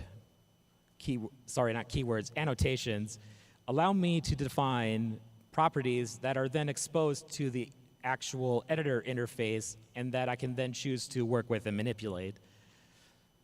And specifically, by providing this array of slide step, what I can do is when I'm adding a new element to this array, which is basically just a collection of things for those that are less familiar with programming, I can now choose from a smaller subset of things that specifically are inheriting from slide step. Now, there's also this other export called step, and this one is simply set to be an integer. And because I specifically declared it to be an integer through this type equals specification syntax, it now only lets me put in actual integers, so I can't do any nonsense like throwing in a string. It will always make sure that it's the correct type. Now, Godot's GD script provides typing, but it's not something you have to do if you don't want to mess with it. It's recommended because there's a lot of optimization you can get and a lot of simplicity in code you can get from making sure you enforce your typings, but it's optional. All right, now let's take a look at what slide step is. So this is the base slide step function, and what this pass means is don't actually do anything. So this isn't actually doing anything, so let's look at what one of the things that implements the slide step, the fade-in step. So when next is called on this fade step, it runs some code that when you see it in here,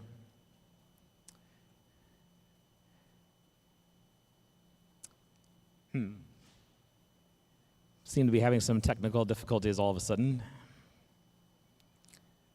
Are you seeing anything on the... Weird, because I'm getting a black screen on the laptop.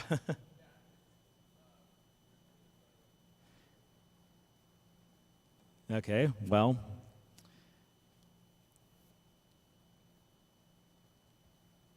I'm not exactly sure how to proceed, but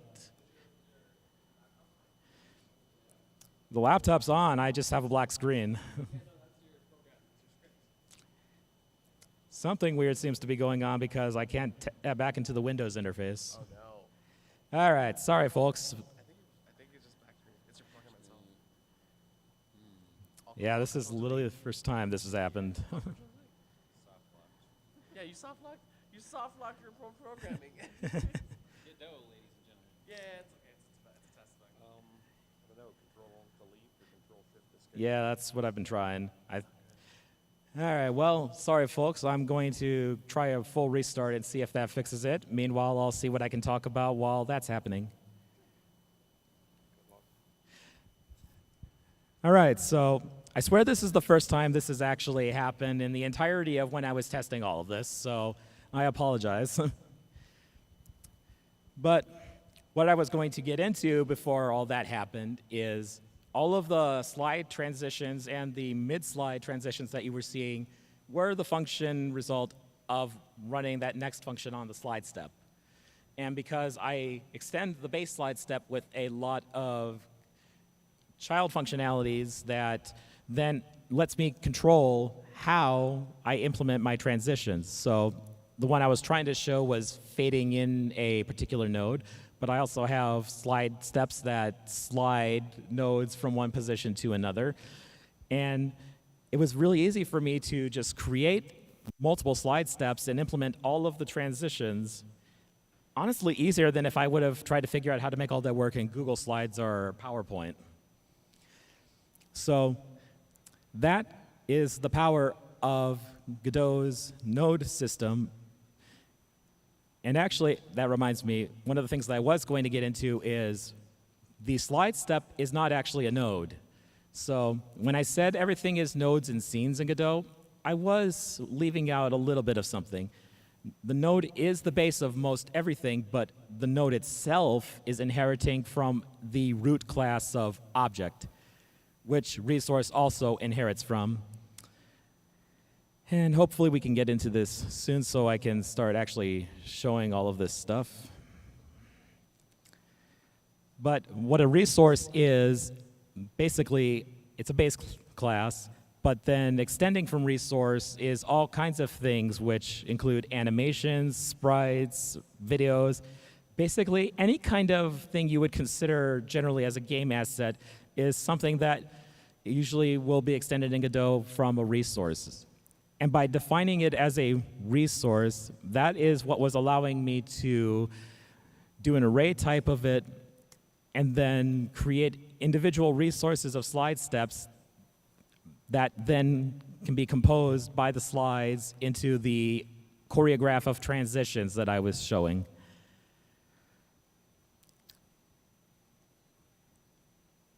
All right, I'm back in Discord. Let's see if I can get back to the presentation.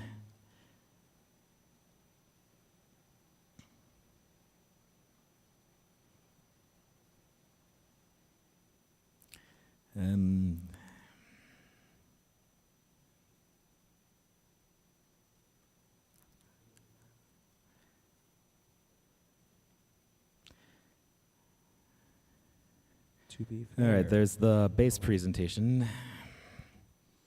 Now let's jump back into... See, we're at 8:19 actually. So I'm going to try and make this quick.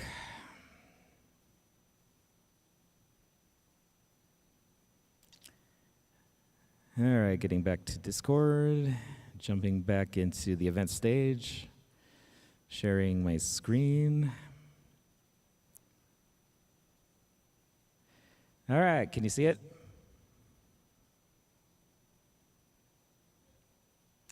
All right.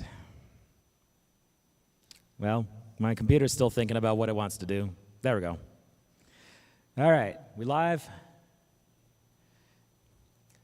All right, so to give more of a visual to what I was saying earlier, the slide step is extending from a resource. Fade in step extends from slide step.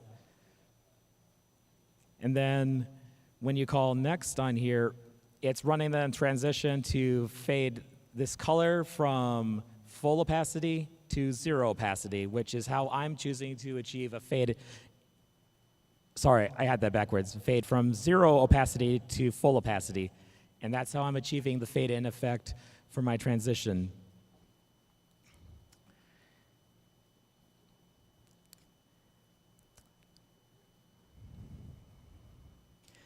All right, I'm just going to jump back out of that for a moment. Jump back into here.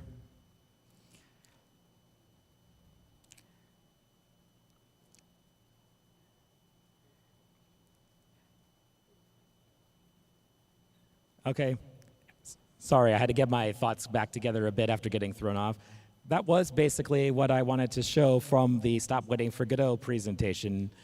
Now, to give you a bit more of an in-depth example of how you can really leverage Godot, I'm going to jump into the 3.5 version of Godot, which is currently what Dice Tower is being developed in. Why is Dice Tower in 3.5? Well, when I started working on it a year ago, 4.0 wasn't officially released yet, so I didn't really have much choice about it. But now that 4.0 is out, I know it's going to take some amount of investment for me to convert from 3.5 to 4.0, and at this stage, I'd rather focus on making my actual game logic than trying to work on technical upgrades. So until I find reason to actually do the upgrade, I'm just going to focus on making my game. This is taking a fair bit to load. I have a fair number of Godot projects, and I have noticed that the 3 version of the project manager is a little bit slow, at least compared to 4.0. All right, just going to jump in here real quick.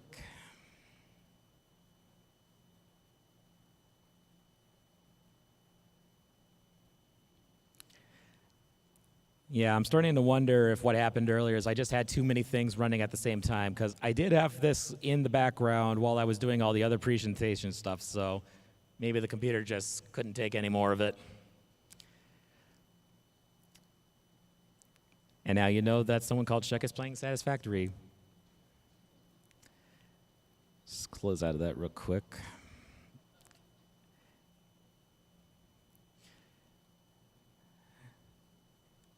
Now, this project has quite a few things in it, so that is also contributing to why it's taking a while to load. All right. Now, if I get back to what I was going to show.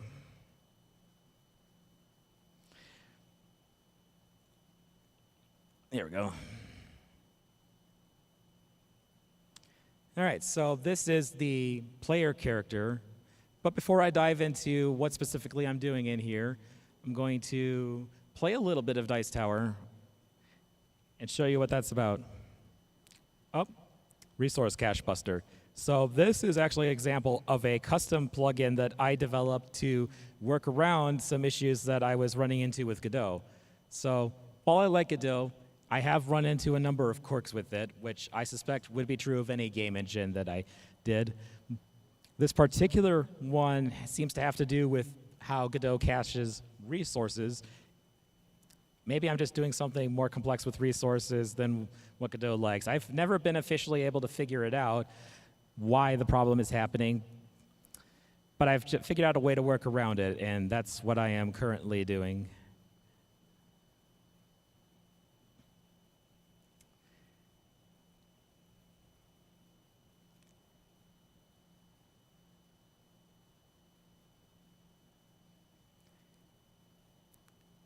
Man, my computer really wants to think about things all of a sudden.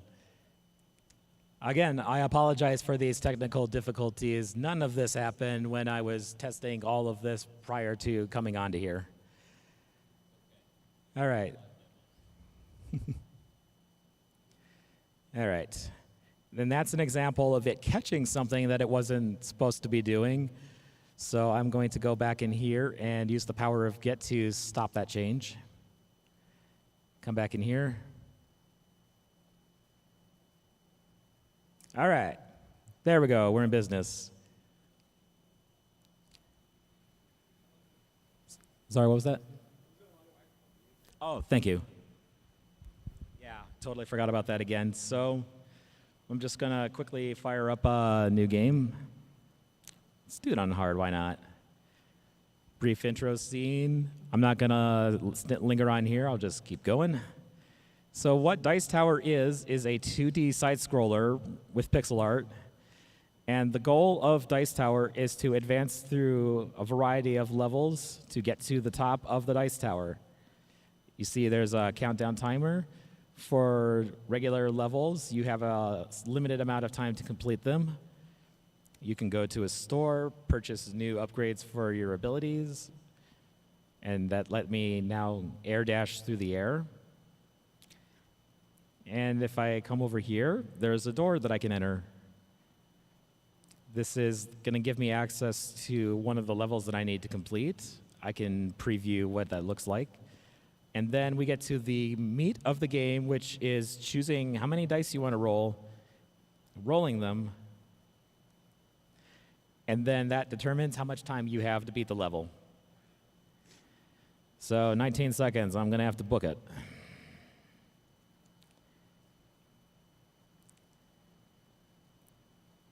Now, the game does normally have sound, but since Discord and sound and presentations have not tended to mix well, I opted to just not do that. I made it through on time. I collected some dice. I collected some money, and I can use that to further upgrade my player character and roll for future levels. And that basically is Dice Tower. All right, now, there are a lot of systems that make Dice Tower work, and there's not nearly enough time to go through all of them, less so now that I've had to deal with technical difficulties. So I'm going to focus on a couple of things about how the player works, namely the movement state and the animation system. So the way the player moves is that I have a number of individual states, and based on which state is being chosen as active by the movement state machine, it then runs whatever code is responsible for making that movement state work. Going to quick jump into the move state. As you can see, this is VS Code and not Godot's inbuilt script editor. Like I said, this is the way I generally prefer to work. Now, the movement state has a number of things in it, but what all of these things are the things that every single movement state within the game would have to implement. So by abstracting this into one single move state, I can now choose which of these child states to run, and then it will call the parent move state and implement all the common logic, things like gravity, friction, slope detection logic, etc.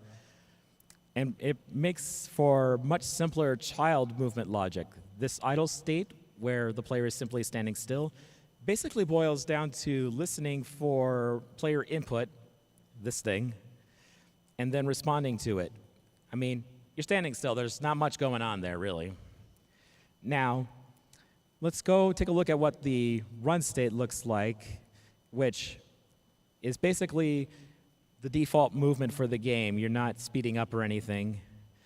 Now, in the run state, I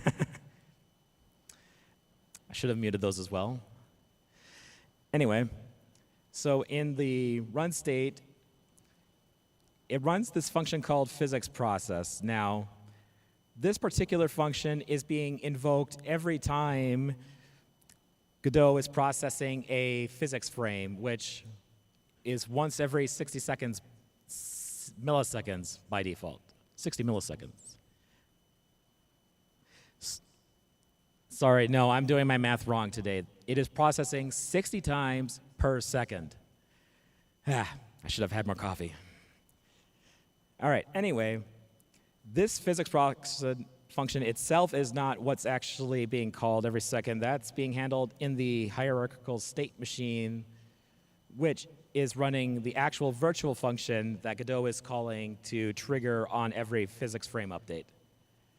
And that is calling the states physics process, which is what this is. Now, there's a number of virtual functions in Godot that are called at various times. This ready function is called whenever a node is considered ready and initialized. Process is similar to physics process, but it's not limited to a certain number of times per second. It runs every time the engine is capable of updating. Input is run whenever input from a keyboard or a mouse or a controller is detected. And there's a whole number of virtual functions that, if you work with Godot, would be good to get familiar with, because they're an important part of how Godot works under the hood. Going back to the run state, we're checking if the player is moving left, and the way this is defined is in the project settings input map. So this lets me define for a particular movement, for a particular action, which binds or buttons or joysticks, which things trigger that action. So in this case, I have it bound to the A key or the left stick or the D-pad left. And the way Godot implements this input map is actually really flexible, and I've enjoyed working with it a lot. Now, after doing some additional logic and calling the parent state physics process so that we get all of the physics process stuff that move state needs to implement, we go through and we process the state transitions. If we want to jump, we call the jump state. If the player is no longer moving, we transition back to the idle state. Now, that's just a couple of examples of movement states, but all of them, including the dash, the part where you're aiming the dash, all of them basically work from this. Now, the thing that I want to call out about this in particular is none of this is specific to Godot engine. Godot didn't give me a hierarchical state machine. It didn't tell me that I have to code this a specific way. It let me choose what system I wanted to write to implement my movement system. And it did so with very minimal, my brain blanked out on the word, but basically it gives me the freedom to do whatever I want, within reason, most of the time. All right, now, that's all handling how the player moves, but you also need to represent to the player what's happening when they move. I mean, you can't just have a single frame standing still, not having anything actually show. You need to have animation. You need to have graphics. And the way I'm choosing to handle this is through this model animator. Now, you might have noticed there's a few things that I'm calling graphics here. That's strictly because this is in the pre-production phase of game development, so there were a number of things that are still being tried and experimental. The graphics that are currently being used is this Dino graphics. And then in here, you may also notice these are including the sounds. But specifically looking at this animation player, you can define a list of animation resources that represent how you want to show the player when they're running, for example. So if we come into here, take a look at that. There's a number of frames that I want to call whenever I want to represent the player running. I define them at specific intervals. And then when the animation is played, well, it's not going to show here because I'm also using a system of, here we go. It shows the player running. Now, you don't just have to animate graphics with this. You can also animate sounds. If you'll notice, these footsteps are also being called during the animation, which is also why I have the sounds living in here. Basically, any node in Godot can interact with the animation player, so that allows you to do a lot of really cool, complex things. Again, Godot gives you very flexible systems to build your own game systems on top of. Now, it's not just enough to define the animations, though. You got to have something that decides which animation gets called when. And that's where I've got my model animator script function. Sorry, not function, the animation script. Now, this is a big file. I'm going to do my best to keep this as concise as I can. This is a enter tree virtual function, which Godot calls every time a node is placed into the active scene tree.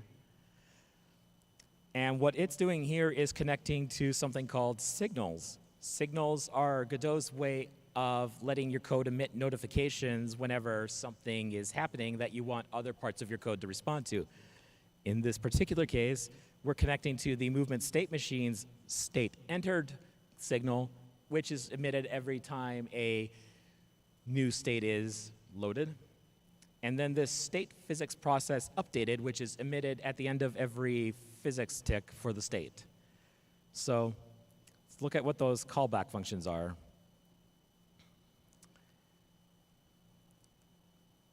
It'd be easier if I actually do this. Here we go. So when the onStateEntered callback is run, it does a number of things that are essential for processing logic. It sets what the current movement state is. It checks whether the animation can be interrupted, which for things like a jump introduction, that's really important to prevent you from suddenly changing frames mid-jump. It checks what the facing direction is based on information about the current state. And facing direction simply is whether the graphics look like they're facing left or right, since this is a 2D game. We then convert that into a specific face animation name. And then we finally, based on what the current state's name is, choose which animation we want to play in response to that. And that's basically what all this is defining, is map the movement state to an animation. And then in the physics process updated, that's basically doing the same kind of thing. We're checking if the facing direction has changed. We check if the animation is interruptible. We get the current action and the current facing. We also check to see whether we need to pause the animation, which is primarily used for things like climbing ropes or climbing ladders, where you don't necessarily want to switch to a new animation, you just want to pause the one that's currently running. And then finally, if the animation has changed, and only if it's changed, and only if the facing direction has changed, well, sorry, let me back that up.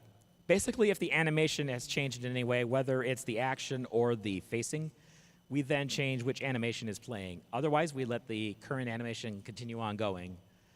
And if we look at what set animation to play does, that simply takes the action and the face and chooses one of the animations in response to it, such as run, the action, left, the facing. Now, those were just two parts of how my player works.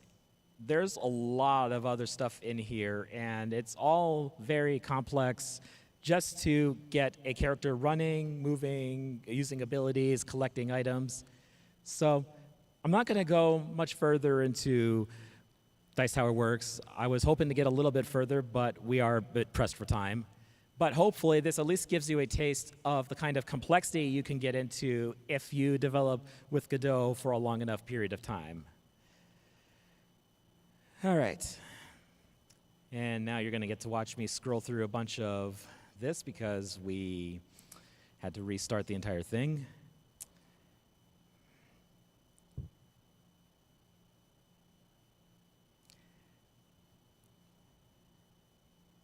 And yes, I had to implement the functionality that allows me to scroll through this super fast. I'm really grateful for that right now. So otherwise, if I had to wait for all those animations, this would have been a lot slower. All right, there we go. Conclusion.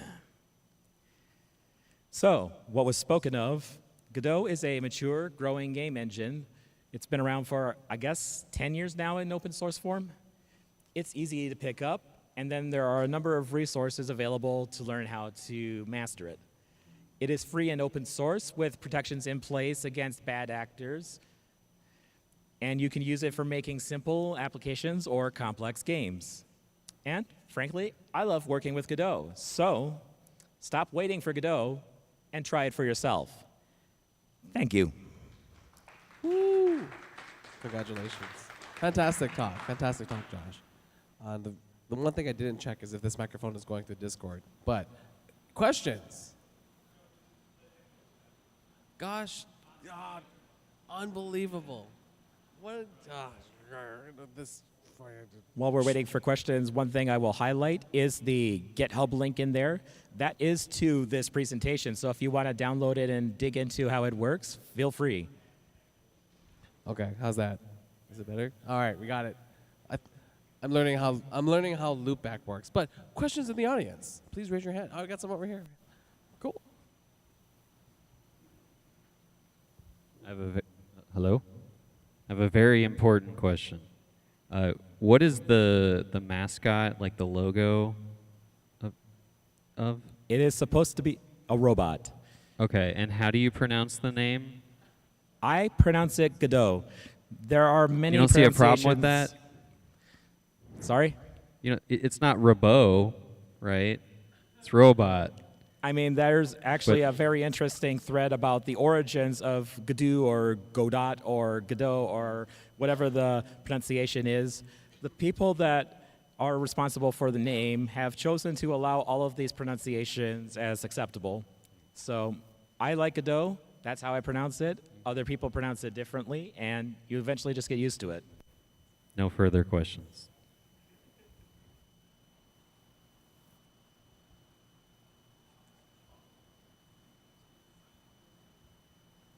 Hi. What version control do you use, and is there any weird gotchas or anything like that? I'm sorry, I had trouble hearing that. Version control. What do you Version use, control. and is it gross? So I use Git, and I personally haven't tried any other version control systems, but from my understanding, since what Godot does is it actually puts things in the file system, it allows you to use whatever version control system you're comfortable with. I've used Git with it for the entirety of the time that I've worked with Godot, and I've never had any version control related issues with it. Have you noticed if there's any VR projects under active development for PC or Quest? I'm sorry, I can't hear. VR VR. projects. Yes, you can make VR projects. I personally have not done any VR projects because I don't have a VR system to develop with, but that is something that you can do. Have you seen any? I've seen examples of a few when scrolling through social media feeds and seeing people post their progress, so there are people using it. I don't know how many games that are officially released in VR for it, but it is something you can do.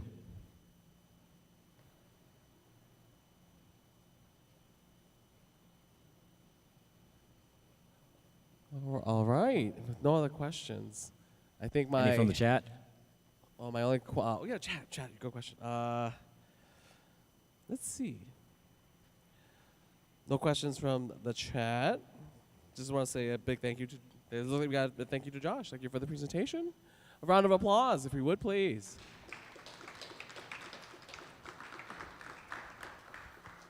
All right. Well, that will settle today's presentations.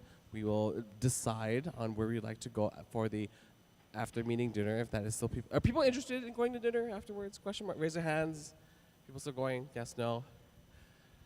Like 4? It's a handful. Like a handful of people who want to go to go get food afterwards. Go hang out. Dinner. All right. Okay, so here we go. Yes. So just raise your hands of anyone who's interested in going to dinner. I saw like 6. 7, 8. Okay. We got like 10. All right. Well, thank you, folks. People in the chat. Appreciate you coming out and watching tonight's stream. Any last thoughts? No? We're good?